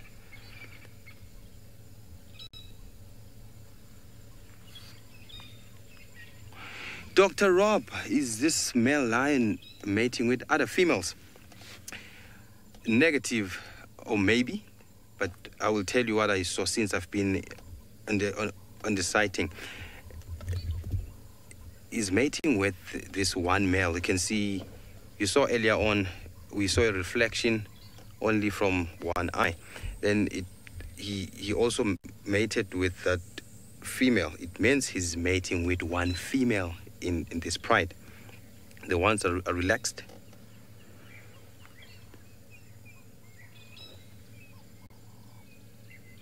Look at that. Getting yourself some good things after a Valentine's Day. You are so lucky, lady. Now, even if they are asleep, they have to be aware of their surroundings, because in the bush, you know, you have to expect the unexpected, as Sidney Fumulani Mikose always say.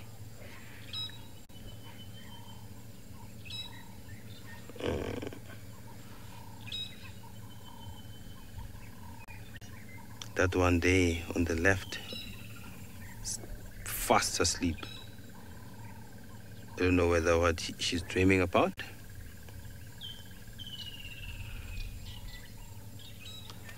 Amber's one-word tweet.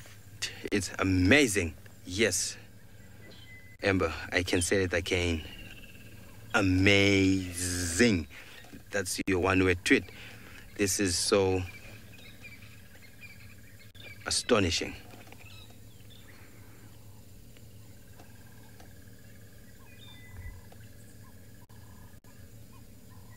Listen to the surrounding.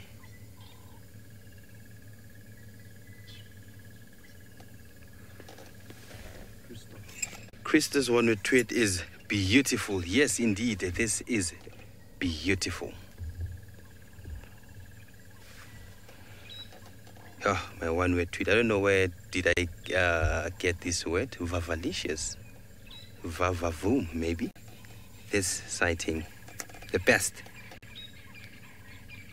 And did you hear the voice of that male leopard, male lion, when it roared? Yep. Yo. Hello. Getting yourself some good loving, hey? And the weather is favoring you there.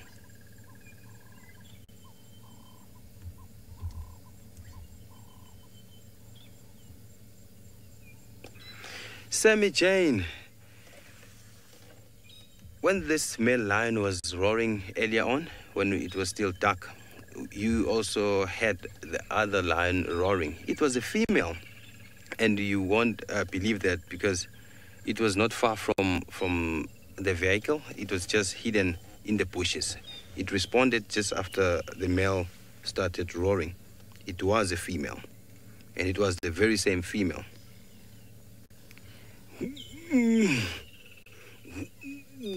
Oh, that's me mimicking. And the chord says, Eastland. This land is mine. It's mine. It's mine. I wonder if any of the viewers have witnessed a lion roaring just not far away from them. How did that make you feel if you have experienced that? For me, my chest was vibrating. It was vibrating. They have the powerful voice and the powerful calls. And the call can travel up to 5 kilometers, just imagine. They have this huge voice box that enables them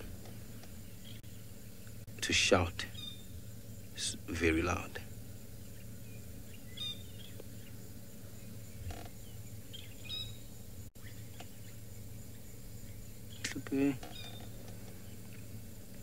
And the sunshine will be late today.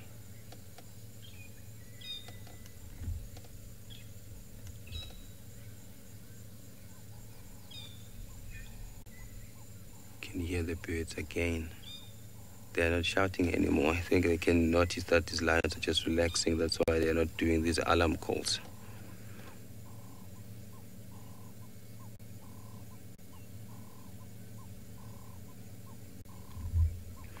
Nina, you've experienced that, and you had a problem with your hair. Nina, I'm sure the voice can make waves while this big guy is roaring. And just imagine witnessing that live. It's the best thing you can see in the African savannah. And I've also witnessed that while I was in the Mara. Yeah, it was astonishing. Very, very vavalicious. I'm sorry about this word today. Just that I'm on top of the moon.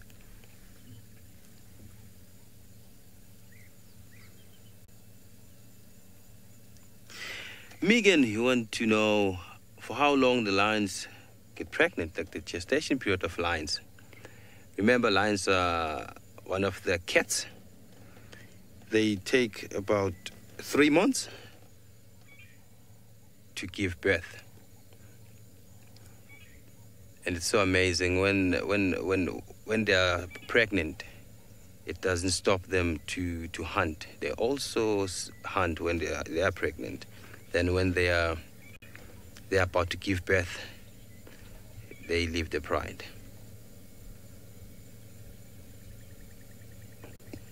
We are going to see these wonderful fluffy cubs running around Juma this year. 2019 is bringing some wonders.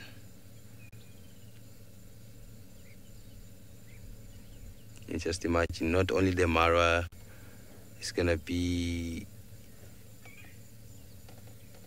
running around the cubs, but the cubs are also going to be running here in Juma.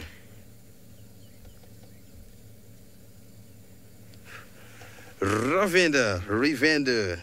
What's the bird that's calling at the background? What? The frog's calling in the background. Sorry about that. Ravender. I like your name. Ravender. I'm calling it using a South African accent because we don't have to hide R. We have to say R, not Ravender. So FC saying Ravender. So I'm saying Ravender.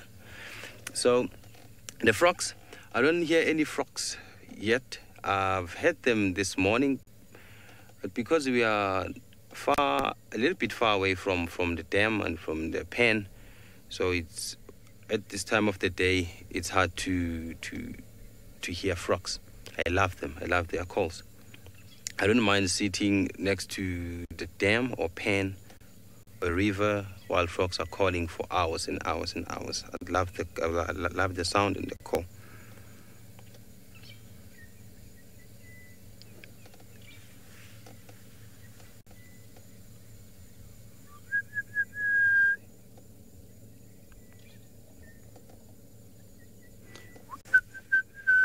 That's a push strike. So while our lions here in Juma are not giving us any actions yet, let's go to the Mara with David.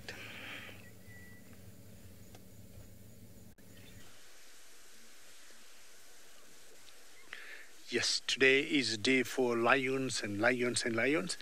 And I think out of the 4 cubs I counted now, the number have risen to 6. Not that the 2 I'm talking about can be seen, but if I am right, we have seen 6, then those 2 definitely belongs to Kingtail. Well, they are heading out in Rossmore Low Drainage, or what you call Alaga here, and I just want to wait until they go in and they'll have confirmed 100% that is where the den for Kingtail is. Kingtail is not out here, and if they end up going where the direction they're facing, that is where I want to believe Kingtail should be, with either the other 2 cubs, because I have counted at 1.6 cubs, and 2 looks very fluffy, and those 2 I guessed must be, belonging to Kingtail. But I would wonder why Kingtail is not here with them. Now, the other side of what they're looking at is the male. The pride male is on the other side of that bush that you see there. That's what they're looking at. The Old on your pike, there are always 2 males, a coalition of 2 males. And in the background we can hear some hornbills calling.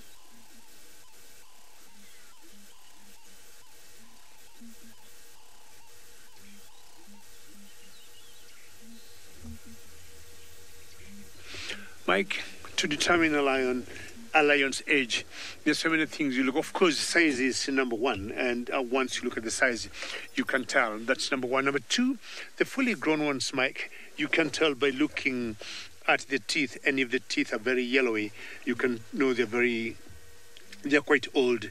And then 3, if the teeth are yellowy and worn out, that's an indication that they have been there for quite some time.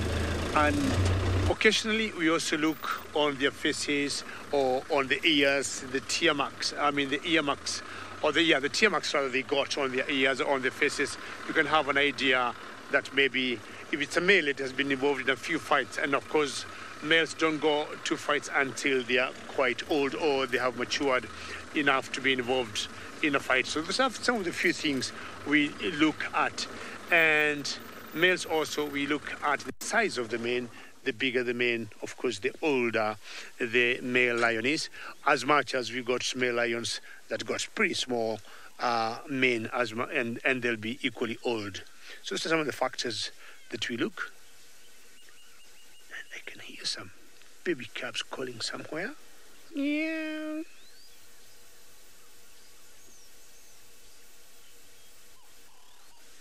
How wonderful to have caught up with this particular pride. They were not very lucky last night, and hopefully today they will. Oh, Archie, if you look to the left, Archie, there's a lioness carrying a baby by the mouth, and how special this is. And I think she is just trying to move her to a new den, and that could be maybe one of the Kingtail's cubs, I would guess. Look at that. How special is this? And that's a very tiny cub, and I'm trying to guess they're just trying to relocate her from where she was, maybe to a new den or to a safer area. Why not? And we are going to cover a bigger audience.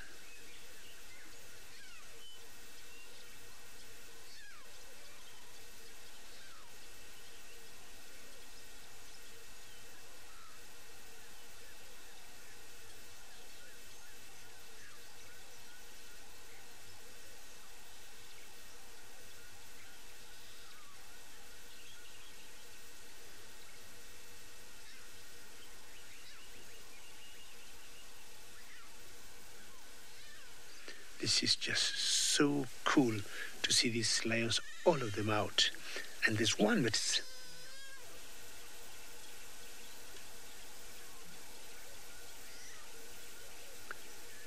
can you hear that one calling?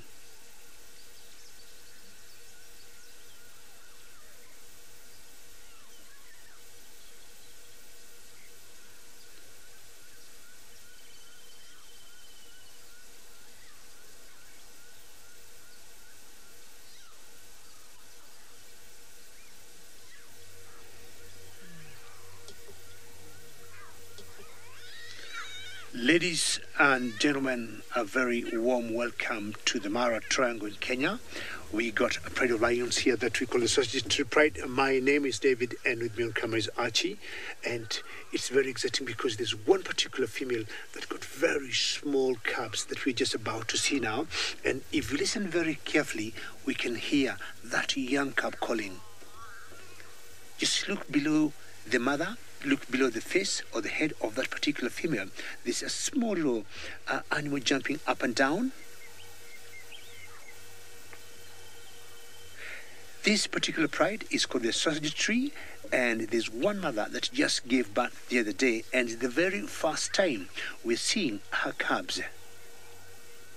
We're coming to you live from the Mara Triangle in Kenya.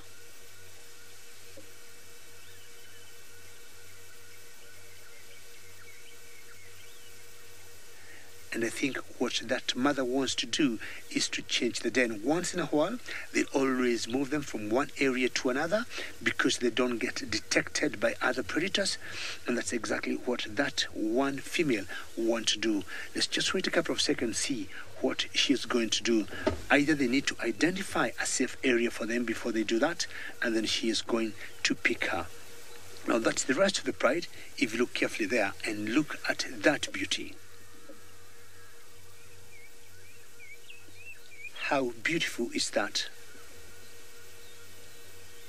Now, there are 5 females in this particular pride, and there's one from that just gave birth the other day. Daniel, that's a great comment, that this is breathtaking, and that's just wonderful to hear. We could not ask for anything better than this, Daniel. In this pride, there's one female I've been looking for, and her name is Kingtail, because she just gave birth the other day, and we have not seen her cubs, but I think I just saw them today. And the ones that are being relocated or taken to a different den, they must be Kingtails. Now that's the mother that's more active. It's not Kingtail. The Kingtail, as the name suggests, she got a knot on her tail.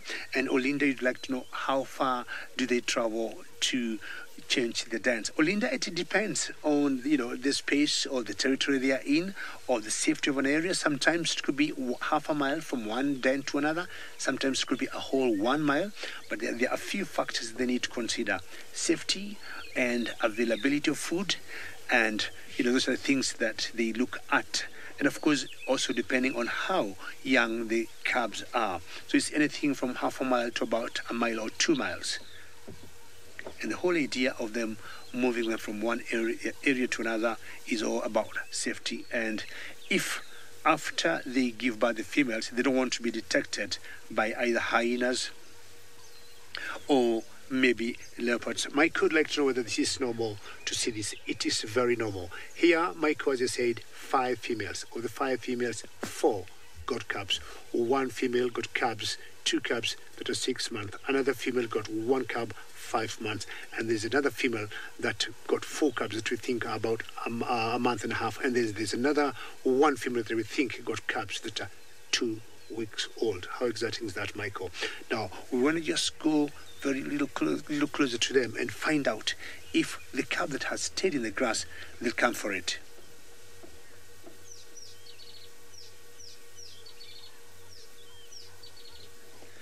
And you're very right, as I said, Mitty has 4 cubs. Now I have counted 6, so definitely those 2 young ones belong to Kingtail. Kingtail is not here.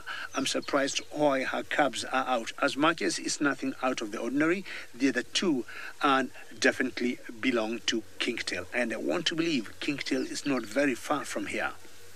Now, what I want to see is the one cub that was being shifted, because one of the lionesses was holding her by the mouth, and then she did put her down, and that one particular female that was doing that is the one female that does not have any cubs. If you look at that one cub that's cleaning her face, she is very, very tiny, and my guess is that one belongs to Kingtail.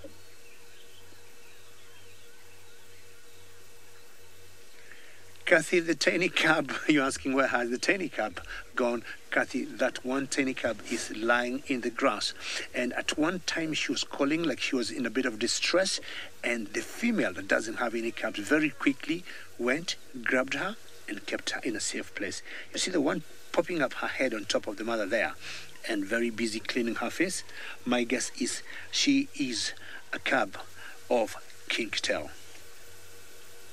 Now, there are 4 cubs with that particular female there. If you look carefully,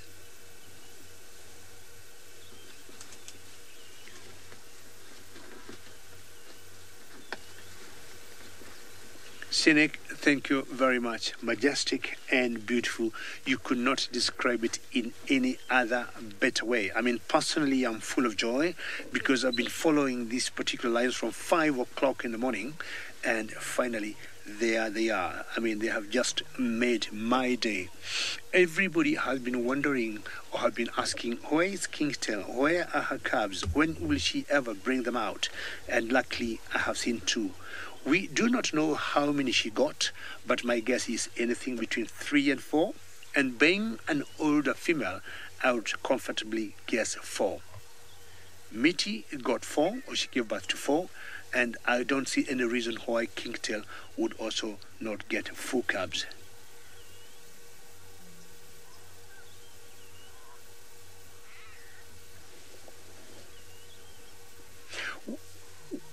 Well, Jamie, you're asking why the mama lion is so angry.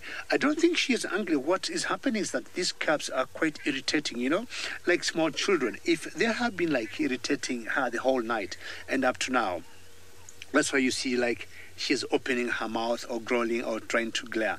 But I think all is good. There's no concern, and that's very normal. And she's like, I am either tired, have you been playing for the whole night?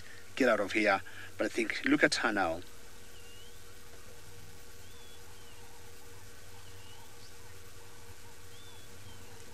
And I'm very excited to have seen that, and I hope all of you are happy and excited like me. How was that? Very good. I want to thank all of you for having watched, and don't forget to keep an eye because we might be sending you other notifications much later. And on behalf of myself and Archie from the Mara Triangle in Kenya, we're going to give you one more look to see how that beauty is. Many thanks and goodbye.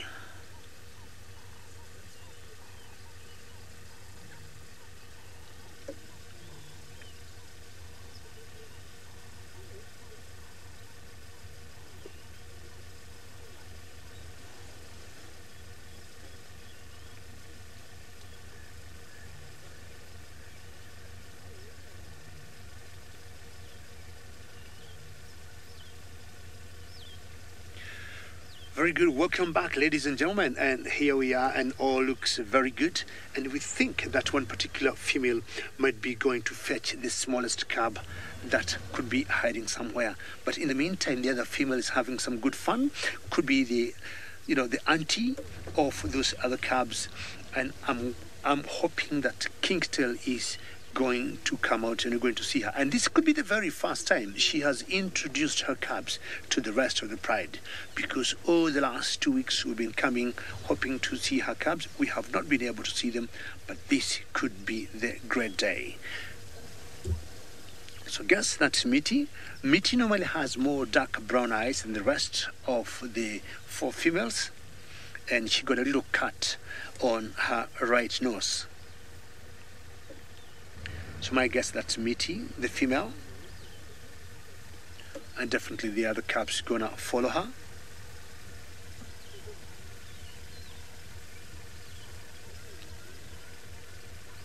And what you might do is maybe try to reposition ourselves, because they want to get inside the laga, which is a bit deep and has a bit of thicket. So let's see if we can go a little closer to them and just making sure we're giving them all their space.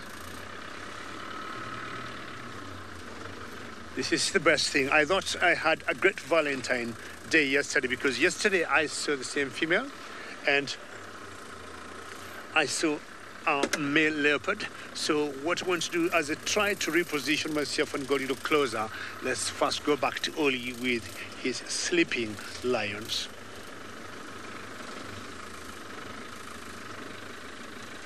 Purple eye is there.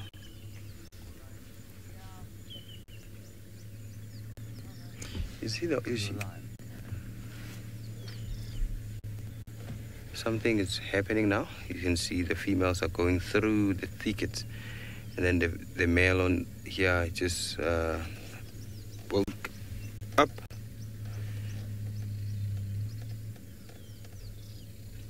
Then we don't know what's going to happen after this, because there's a dry riverbed not far from where they are lying. They might go down there, but even if they walk to that drainage, we'll definitely give you the exciting sighting of these kids. Oh, at long last, I have the ID kit of the Nkuhuma Pride.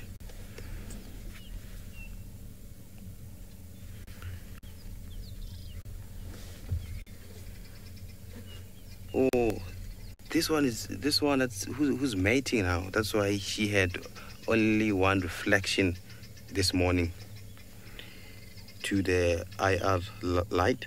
It's amber. It's purple eye. Yeah, because her eyes is dead.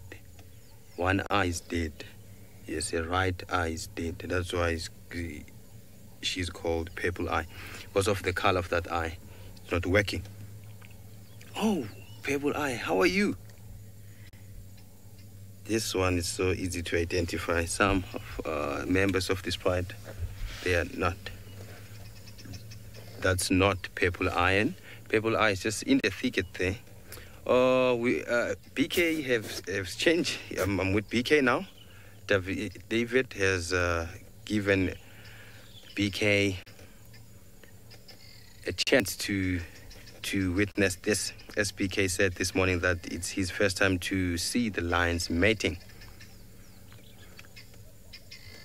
And I just got the information that, you see, this lion is the one that's injured on its face, and it's not good looking. The bones are exposed badly. There's a male not far from the sighting. I think it's about 100 to 200 to 300 meters from here, in quarantine there. There's a black maned who's one of the member of this coalition. They had a fight last night. Then, surprisingly, that dark maned male is nice, is good, is energetic, fit. And looking at this guy, he's not well at all. But he managed to pull through and to fight for his mating rights. This guy may look so weak, but he has a big heart, hey? He really has a big heart. And sometimes it's not about you being bold or stout, or it's all about you being smart. And then the squirrel alarms. It's alarming, the squirrel alarms.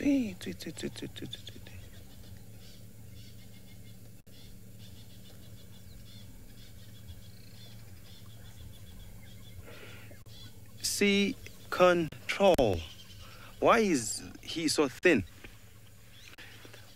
What happens is, and I've said this earlier on, I think he might be sick, or he might not be eating well, or he might be fighting.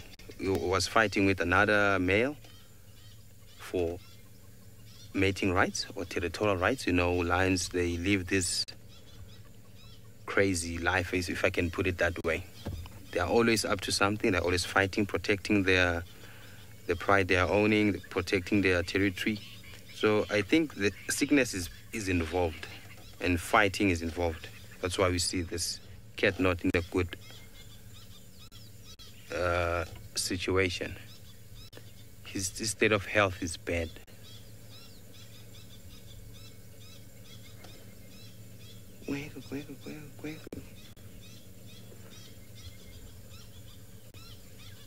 It's amazing. Now I can rely on the squirrel alarming calls because I can see the squirrels is alarming, and I can see it's alarming for these lions. Sometimes you don't have to have a very good eyesight. This one is dead asleep. It's not hot, not cold, just chilled.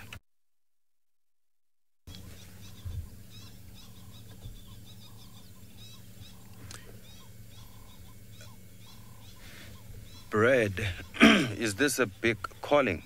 Bird calling? No, it's not a bird calling, Bread. It's not a bird calling, it's a squirrel alarming. This is not a call you hear every time. Squirrels, they make this when they feel threatened or when they see cats around, a snake, a bird of prey, or something that might put that squirrel in danger.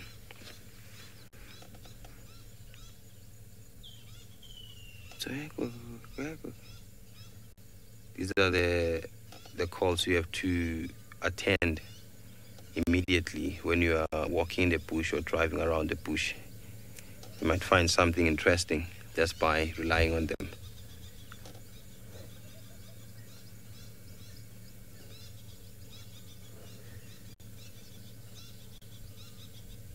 This is amazing.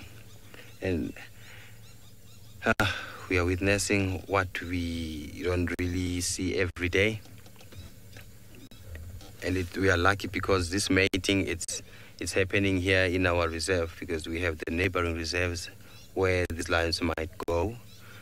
So they chose to be with us here in Juma. Quack, quack, quack, quack. Can you hear that? That's a francolin. I'm pretty sure it's the one that was calling while it was still dark.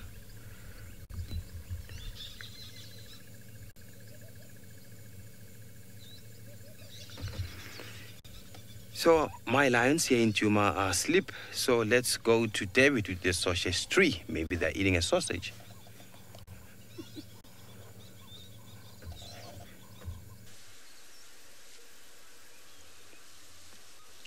Well, my lions only are more active as much as they're not doing much, but you can tell they're awake and they're just looking and enjoying the sunrise or the sunlight of the Mara savanna in the red oat grass. Now I want to identify who this female is and know whether she is Kingtail, because Kingtail have not been seen, but I think she's around. Look to the left, Archie there. Archie, you see the left? There's one that's carrying a baby. You see that from there? Just look at that. She's just moving a cub, and she's got a cub on her mouth, in the mouth there. She just dropped it. I think she wants to take it to a den somewhere. And how wonderful is this?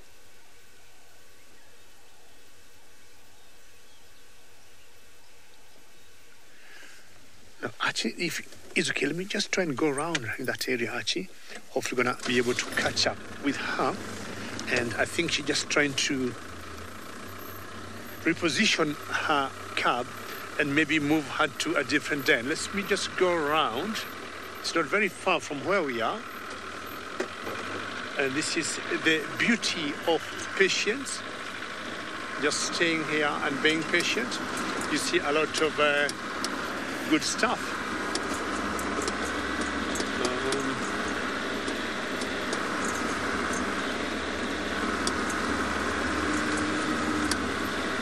Okay. You only have to go around another 2 minutes, we'll be there.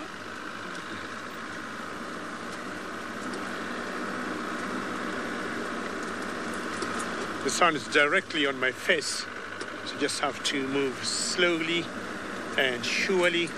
And of course, sorry about that. My guess is that must be one of the Kinky's cubs. Now, do you want me to go this way?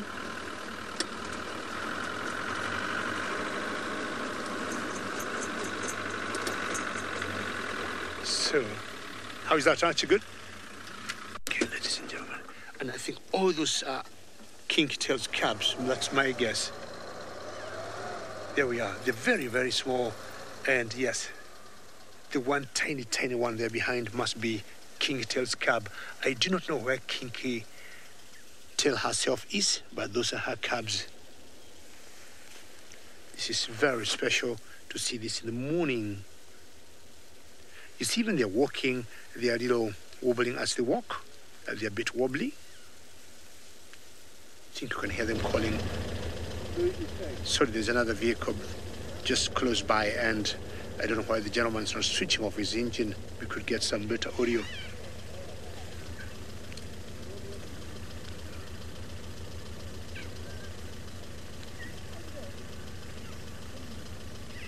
I'm trying to tell him to switch off his engine. Not sure he can hear me. And he's telling me, unfortunately, he can't switch off his engine because if he does that, he's not going to be able to restart it. Sorry about all that. But you see, that's tiny, tiny cub. Ladies and gentlemen, this is one of the cubs of Kingtail. And finally, we have been able to get what we've been looking for a long time. Look at her, how she's walking in the grass. Very wobbly. She doesn't have the right balance.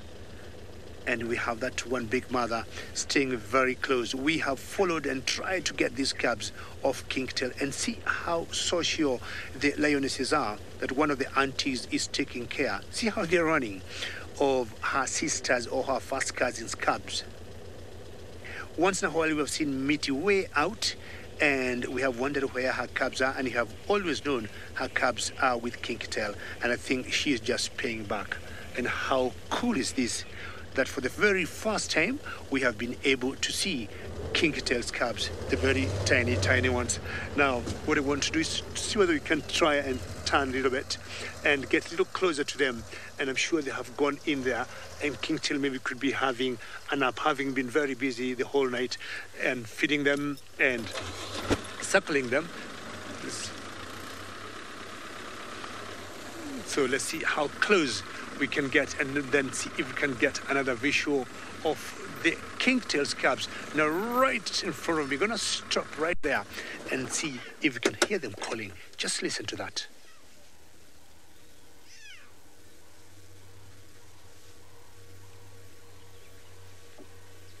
Yay!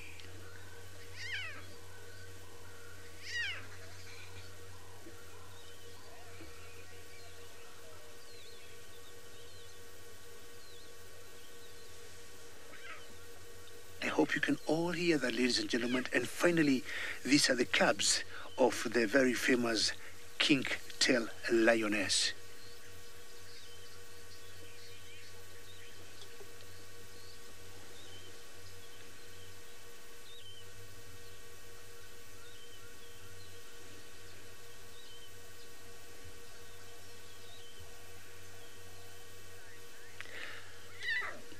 Ladies and gentlemen, a very warm welcome to the Mara Triangle in Kenya, and we got this very small band of joy here, a lioness cub. My name is David, and on camera is Archie. Let's first go back to this and just listen carefully.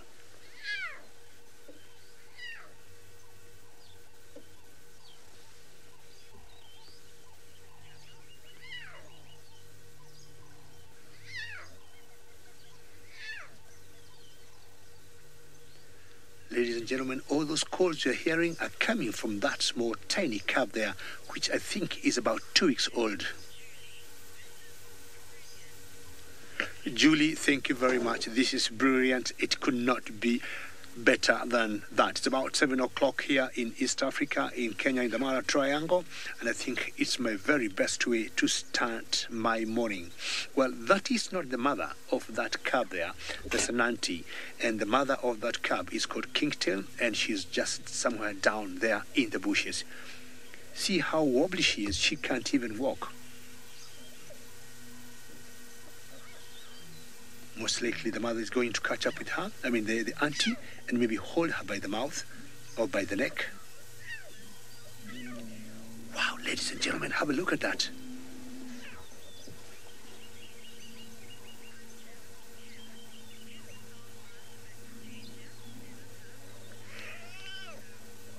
That is awesome, and face Faith says that in the final control. And Ken, yes, the long grass is quite a danger to the cubs. And at this particular age, they are always very vulnerable because they could easily get lost and they suffer a lot of abandonment from their mothers. But that's why the mother is very close there to make sure they do not go astray. And even if anything happens, like when you saw her, they'll hold them by their necks and put them where they belong. This is truly exciting, ladies and gentlemen. And that is one of the female in this particular pride that consists of 5 females. Now, there's so many cubs in this particular pride, and these are the youngest, and my guess is they're about 10 days or about 14 days.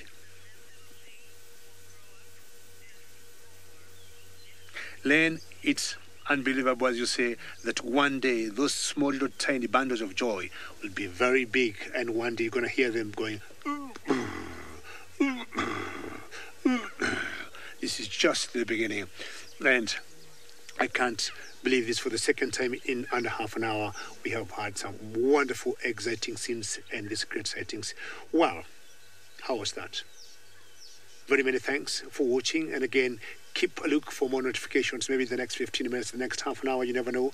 And on behalf of myself and Archie, many thanks, goodbye, and you can keep watching us on the YouTube as we see whether you can get one more glimpse of them. Thank you again, and goodbye.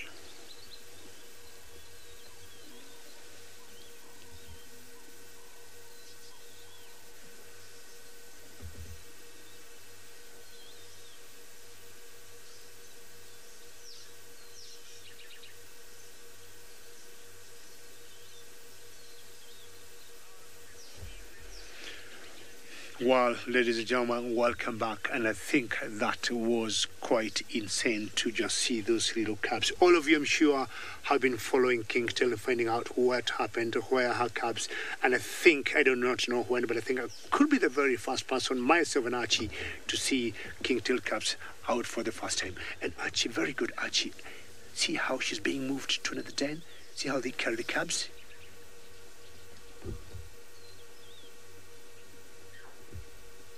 How special is this?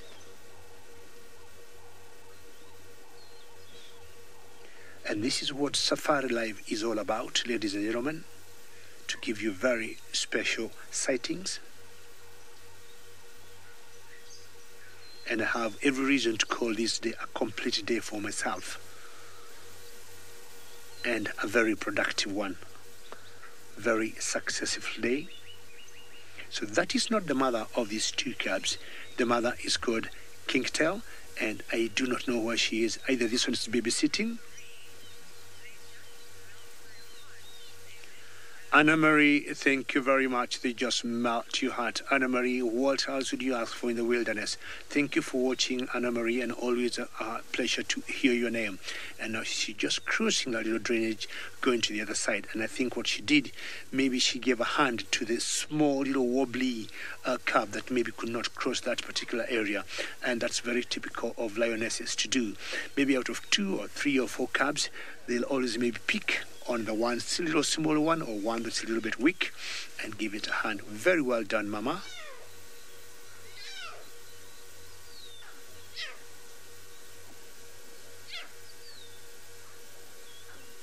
And I hope you can still hear. There's one that's going the other way. Sherry, you're right. I mean, she got work cut out for her. And I think, how can you hear one still calling? She definitely will come back for her because she's going the wrong way.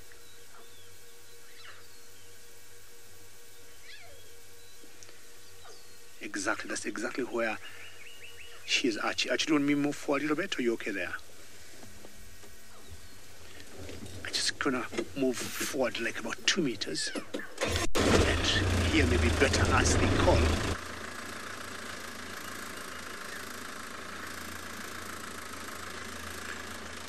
David, lions are very social cats, and what is happening now, I'm sure maybe that female is either, if not Mitty, she's just paying back. Let me just back up a little bit. Paying back to what Kingtail could have been doing for them. Keep coming. Keep coming. So it's very normal, David, for lions to do that. You'll see, even, David, when they suckle, you get lions that are not biological mothers to particular cubs still nursing them.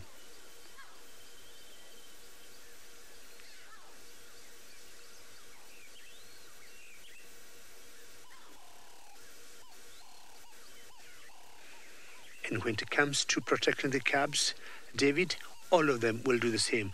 When it comes to suckling, they have what we call synchronized suckling, and it doesn't matter whether they're your cubs or your sister's cubs or your first cousin cubs. And the whole idea is for every female to try to enhance her genes to the cubs, you know, just because of the future that her genes keep being up there on top. I think, yeah, let me just move forward one more time.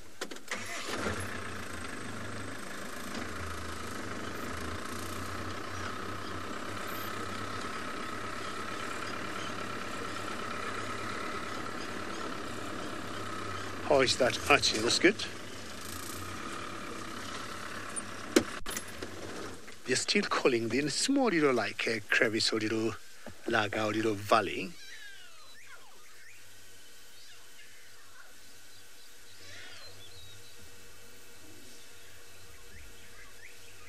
And I just hope you can hear them all. For anybody who could be joining us now, this is the Sausage Tree Pride, and these are the cubs of Kingtail. We haven't seen her, we don't know where she is, but those are definitely her cubs. We think they could be 10, 14 days old. Very tiny. And the ones that are more playful definitely belong to the other female called Mitty.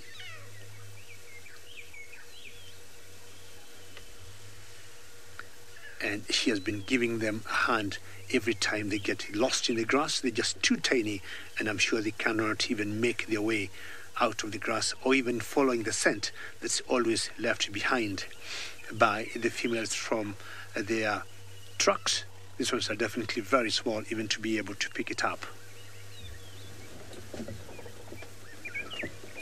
Now they're crossing. There's another lioness on the other side, and I want to find out if actually this was, no, it's not Kingtail, it's one of the other females, and she has gone down. Not sure if she's going to come or she's coming to cross or pass near our car, and she is on her right now, coming up from that little ditch or that little valley. Let's see where she goes. She's calling.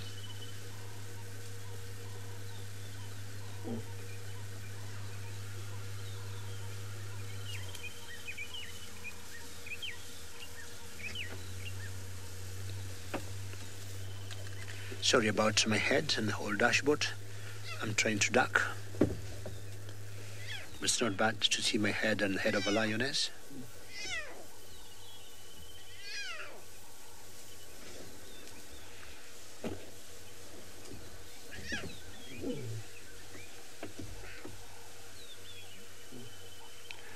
Excellent. And I'm so happy you can still hear the calling now.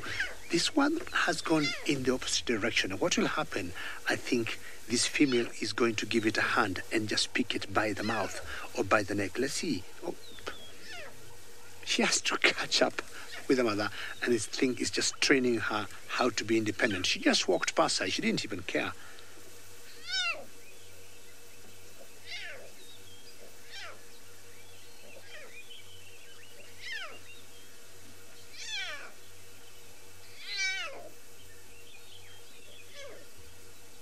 She is not very happy.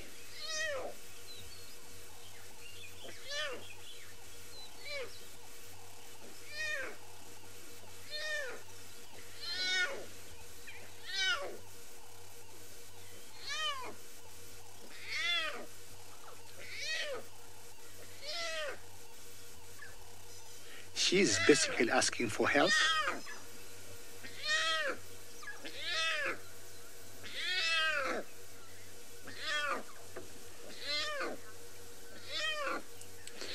Lisa, thank you. That is tough love and true to the word. That's a really tough love, because she's definitely asking for help, and I can see one female coming back, and definitely she's gonna rescue her out of the ditch, because she's in a little ditch and there's one female coming right back, and she's gonna pick her most likely by the neck. Let's see what happens in there. So The one female has come back. She is calling.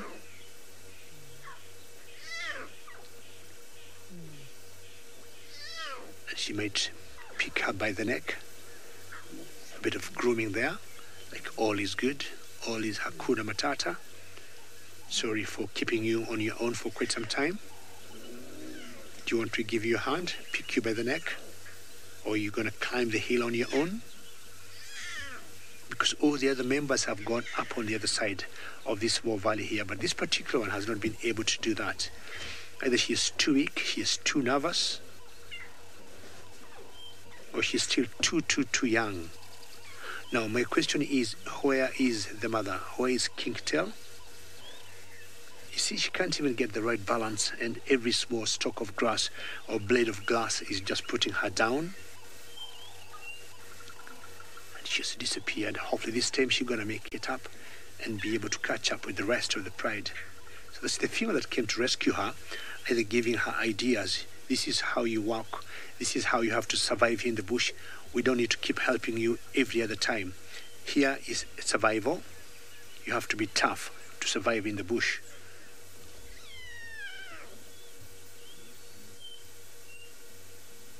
Well, I'll sit here and wait for you to come up. I'm not coming for you. Come up on your own. You have to do it. The rest have done it. You're the last one remaining in that ditch. If you don't come up, then you might face so many dangers. There's so many predators who might come for you. But I still want to think is a wonderful lioness giving her a chance to come up.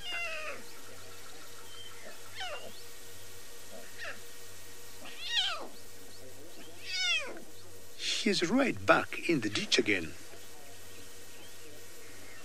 Either she is too nervous or she's too weak to go up the little ditch. But the good news is that one particular female is staying there watching her.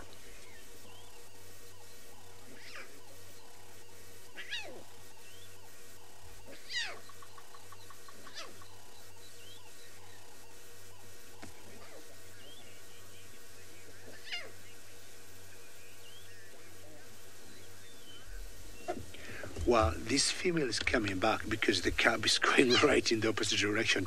Apparently, the cab is coming towards where we are, and I'm sure that female will not be very happy. She have to come very quickly and get her. Let's find out what happens. She's calling her. Let's just wait and see. I'm sure she's going to grab her by the neck and put her where she belongs. Let's just wait and see.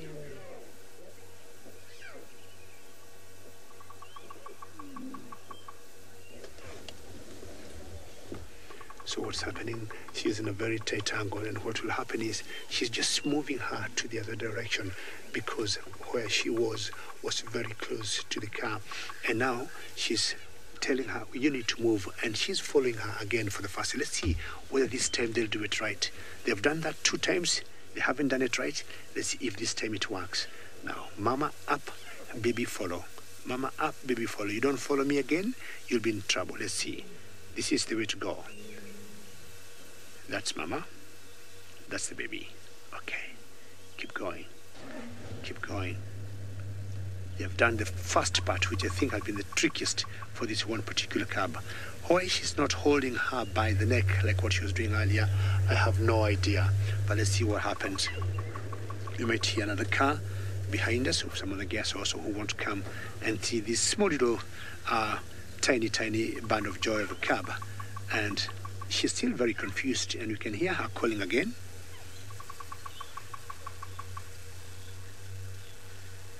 Come on, Lioness, good mama, you need to help her. You must be a good auntie. That's what aunties do. Or if it's you who is babysitting today, do what you're supposed to do. Carol, you're right. I mean, this cab, either she needs, I do not know, a bit of suckling and then maybe get a bit of energy to be able to do things right. Carol, there's that possibility. But apparently, Carol, I don't know which female that is. It's definitely not Mitty. Mitty took off earlier with her 4 cabs. And this particular cab here, Carol, belongs to Kingtail. I do not know where Kingtail Lioness is. She must be around here because this is her second den after she moved these cabs from the very first den where she gave birth. Now, this could be the one that's being left behind to take care of this particular cub because the rest of the pride has gone in the other direction.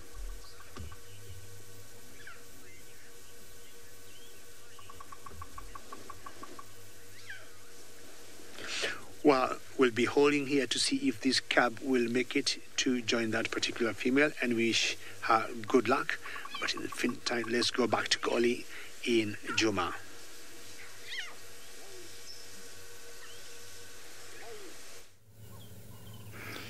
Yes, we're back here. Still waiting for some action. You can see the head there, the footprint. That's rubberized. That's what makes these lions to be quiet when walking. Looking at this lion's health, it's really bad.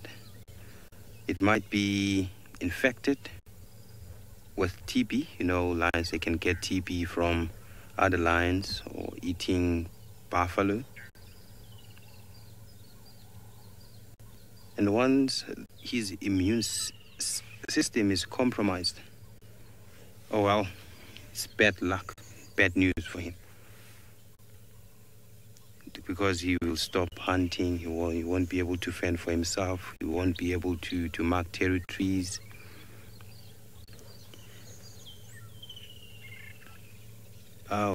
We are not alone here. BK, can you see a bird on top there, like around these bushes there? It's on top of, if you go top there, we have a chin spot, but it's like, can you see it? There. No. We are not alone. Just, yeah, it flew there. Yeah, do you want to show the viewers we are not alone to witness these mating rituals here?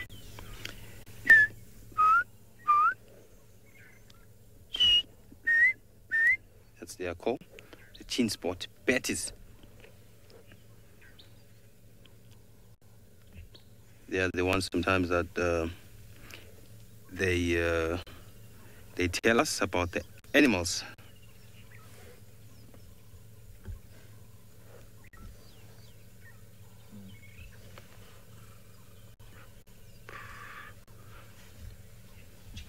Deja vu, you want to know, do any of these big cats purr? That's P-U-R-R, right? Purr, yes. I don't think they do that. They don't purr. Only a cheetah that purrs. Yes, sort of purr, but I've never experienced that also. I would love to see a cheetah making that particular call. Heard this morning, these guys, they were like vavalicious, you know, like I can't even compete with the lions when roaring, but I might try.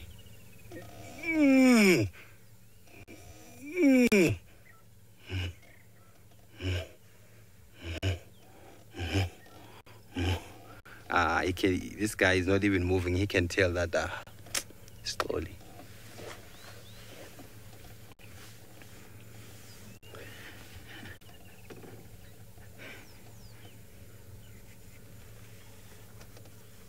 Yeah, you can see the tail. Most slip lights, and it simply means this guy is deadly asleep.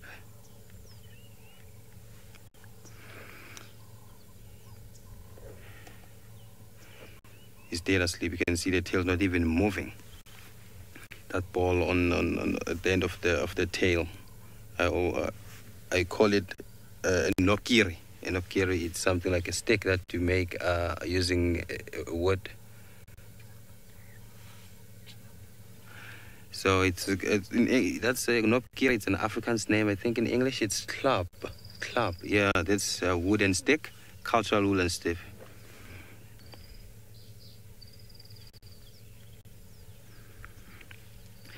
Dash, you like to know this male lion injured because he fought a coalition male? I don't think so, and I'm not sure about that, because the fight that we think it happened is the last night's fight with the other male, which is bigger and bolder than this lion we're seeing right now. So I started to see these injuries a day before yesterday. I was with Trishala, yeah. I was with Trishala, and then we saw this big gash on his face. I think it was because of hunting, maybe a prey with horns stabbed him on his face, or maybe a lion, a rival male, wanted to come to his territory and fight, and then he got beaten. Because I can't really tell what happened to this lion, because that gash is big, it's very big, and it looks like it's been there for more days there. I can say maybe a week or two. And you can see the state of health is not good either. Or maybe he fought with the male, and then he got injured, and then he was somewhere hiding, recovering, and then he came back. Maybe he's looking better than we think he is.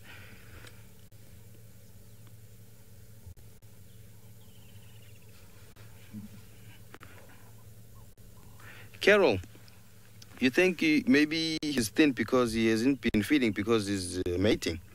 I don't think this mating can make you this thin. I don't think so. Because remember, if an opportunity avails itself now, this guy can take a nyala or kudu or impala down here. Not like they eat at all while they are mating. I know what is in their mind right now. It's mating, but they get thirsty. They get also hungry. And you can see his belly is not bad than the hips we see there. The belly has been, I think he ate sometime the beginning of this week. It doesn't look bad at all. He has something, I think.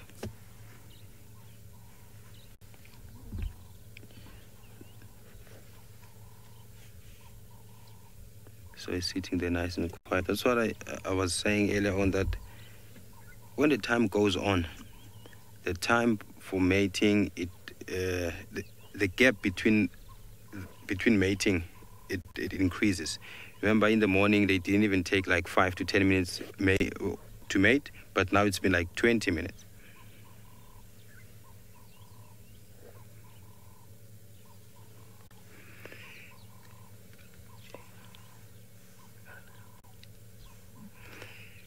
Jada, J Bear. Sorry if I get your name wrong there, J Bear. I'm so excited because of this. I'm looking at this, what's happening here, and trying to figure out what is what. Are there other lions going to help him when maybe he gets tired or lose an interest? Yes, most definitely. Remember, the females, they don't just mate with one male.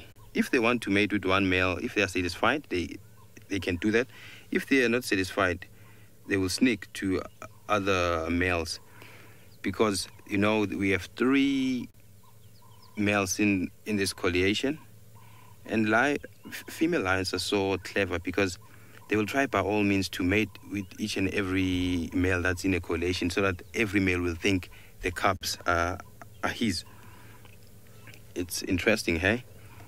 And then if one member of the coalition comes here, this guy might fight, and then if he loses, he will just leave. And that big guy who won, he will continue with whatever is happening here.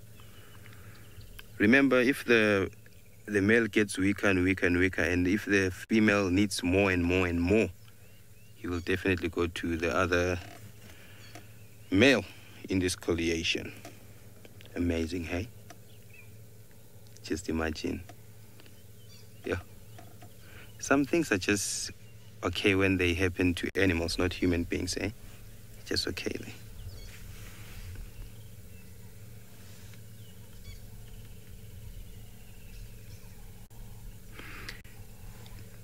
Indoor. these lions are making you so sleepy. Hey, even I, and are making me sleepy. But remember, they might mate. You might not close. Please don't close your eyes. You might miss some action here. Remember, they're not active, but they might be active because it's mating season. And the weather, it's cool. We didn't have any sunrise today. We didn't have any sunlight. We didn't have any light from the sun. So this weather needs you to be relaxing.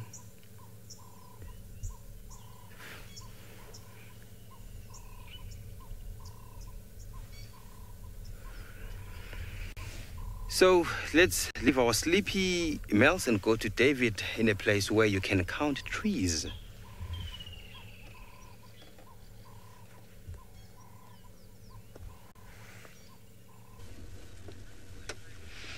Yes, one male to another male. I do not know how Ollie's big, Ollie's male is, because this is a big one.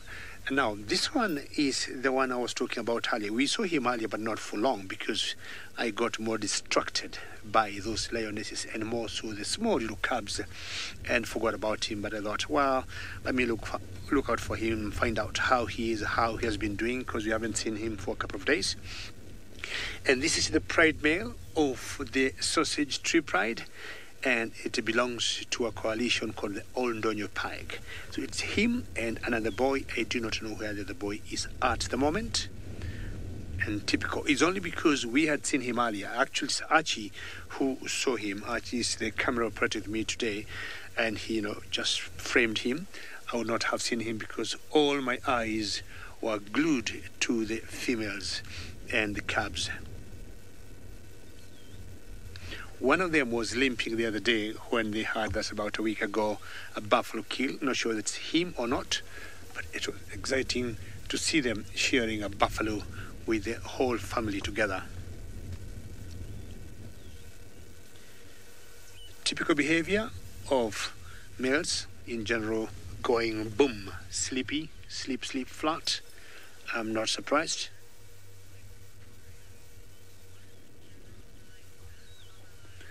Victoria, it depends, and you'd like to know what's the general lifespan of a lion. Put it at anything 12 to 15 years, Victoria. We see girls living a little bit longer than the boys or the females or the lionesses, going sometimes up to 14, 15 years.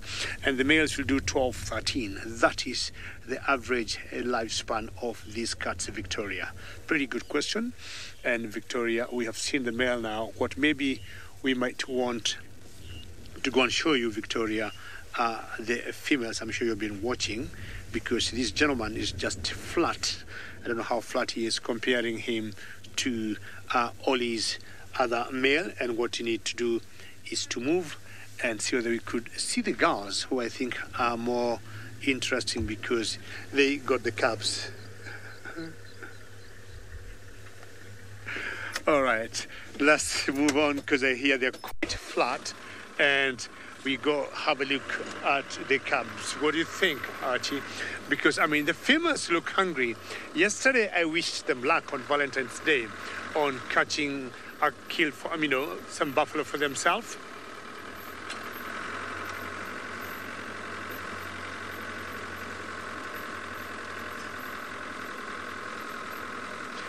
Diane, good question. And you're talking about Kingston. I'll tell you, number one, we haven't seen her the whole morning, and I'm thinking chances are she might have gone to look for some food for herself. Actually, you want me there, you want me to go in front? So it has taken her rather long to introduce her cubs, but I would want to believe maybe yesterday or the day before they must have been out, excuse me about my head, and because she has gone to look for some food, that's why one of the sisters, one of the first cousins, could be the one introducing the cubs, which is pretty exciting. Now, these females are on the move, and if they're not going to look for a different place to stay and get some shade, they would be looking for some more food. The direction they are going into, I don't see anything myself. And I want to believe the very tiny cubs of King Till must have been left in that den we saw them earlier, where they were struggling to go up, and either been left with one female or they have been given instructions, stay there and do not move. That one is running, not sure for what reason, because I don't see anything ahead of the other three. But we have always known these cats to see things that we are not able to see ourselves. So Kingtail, I want to believe at one point she'll formally introduce her cubs, and either yesterday or the day before they were out. Every time we come, we've been trying to see the cubs. We have not been lucky, and I think this is the very first time these cubs have been seen and documented by us. What an exciting moment and what an exciting morning for me. They look hungry to me, and they definitely need to eat. With 4 females in this spread with the cubs, they're definitely circling a lot. So what I want to do is move forward a little bit, because I've also seen the cubs joining the females in the front. So let me just move forward. The one that is at the back that was running must have turned back to find out how the cubs are doing.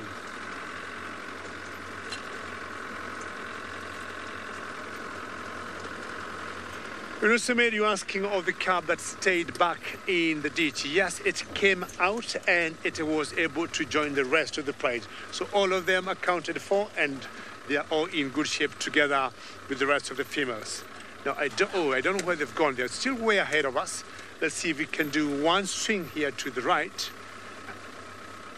And hopefully we're going to catch up with them. And what a lovely day this has been.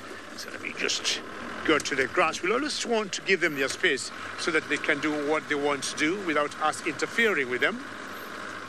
And I saw something jumping in the water ahead of us. Not sure what that was, but this is exciting. And what a morning it has been, ladies and gentlemen, eh? Oli with lions in Juma in South Africa, myself with lions here in the Mara Triangle in Kenya. It has been a lovely morning. Let me just give you one more quick look of these particular lions before we end the day. And I think this is the best we can do. How is that, Archie? And a good thing to say goodbye to these lions. Hello. Well, ladies and gentlemen, on behalf of all my colleagues who have been out in the field and all those you never see in the final control, for example, who are quite unsung heroes, and myself and the camera operators, many thanks. Hopefully we're going to be seeing you again this afternoon. On behalf of everybody, thank you and goodbye.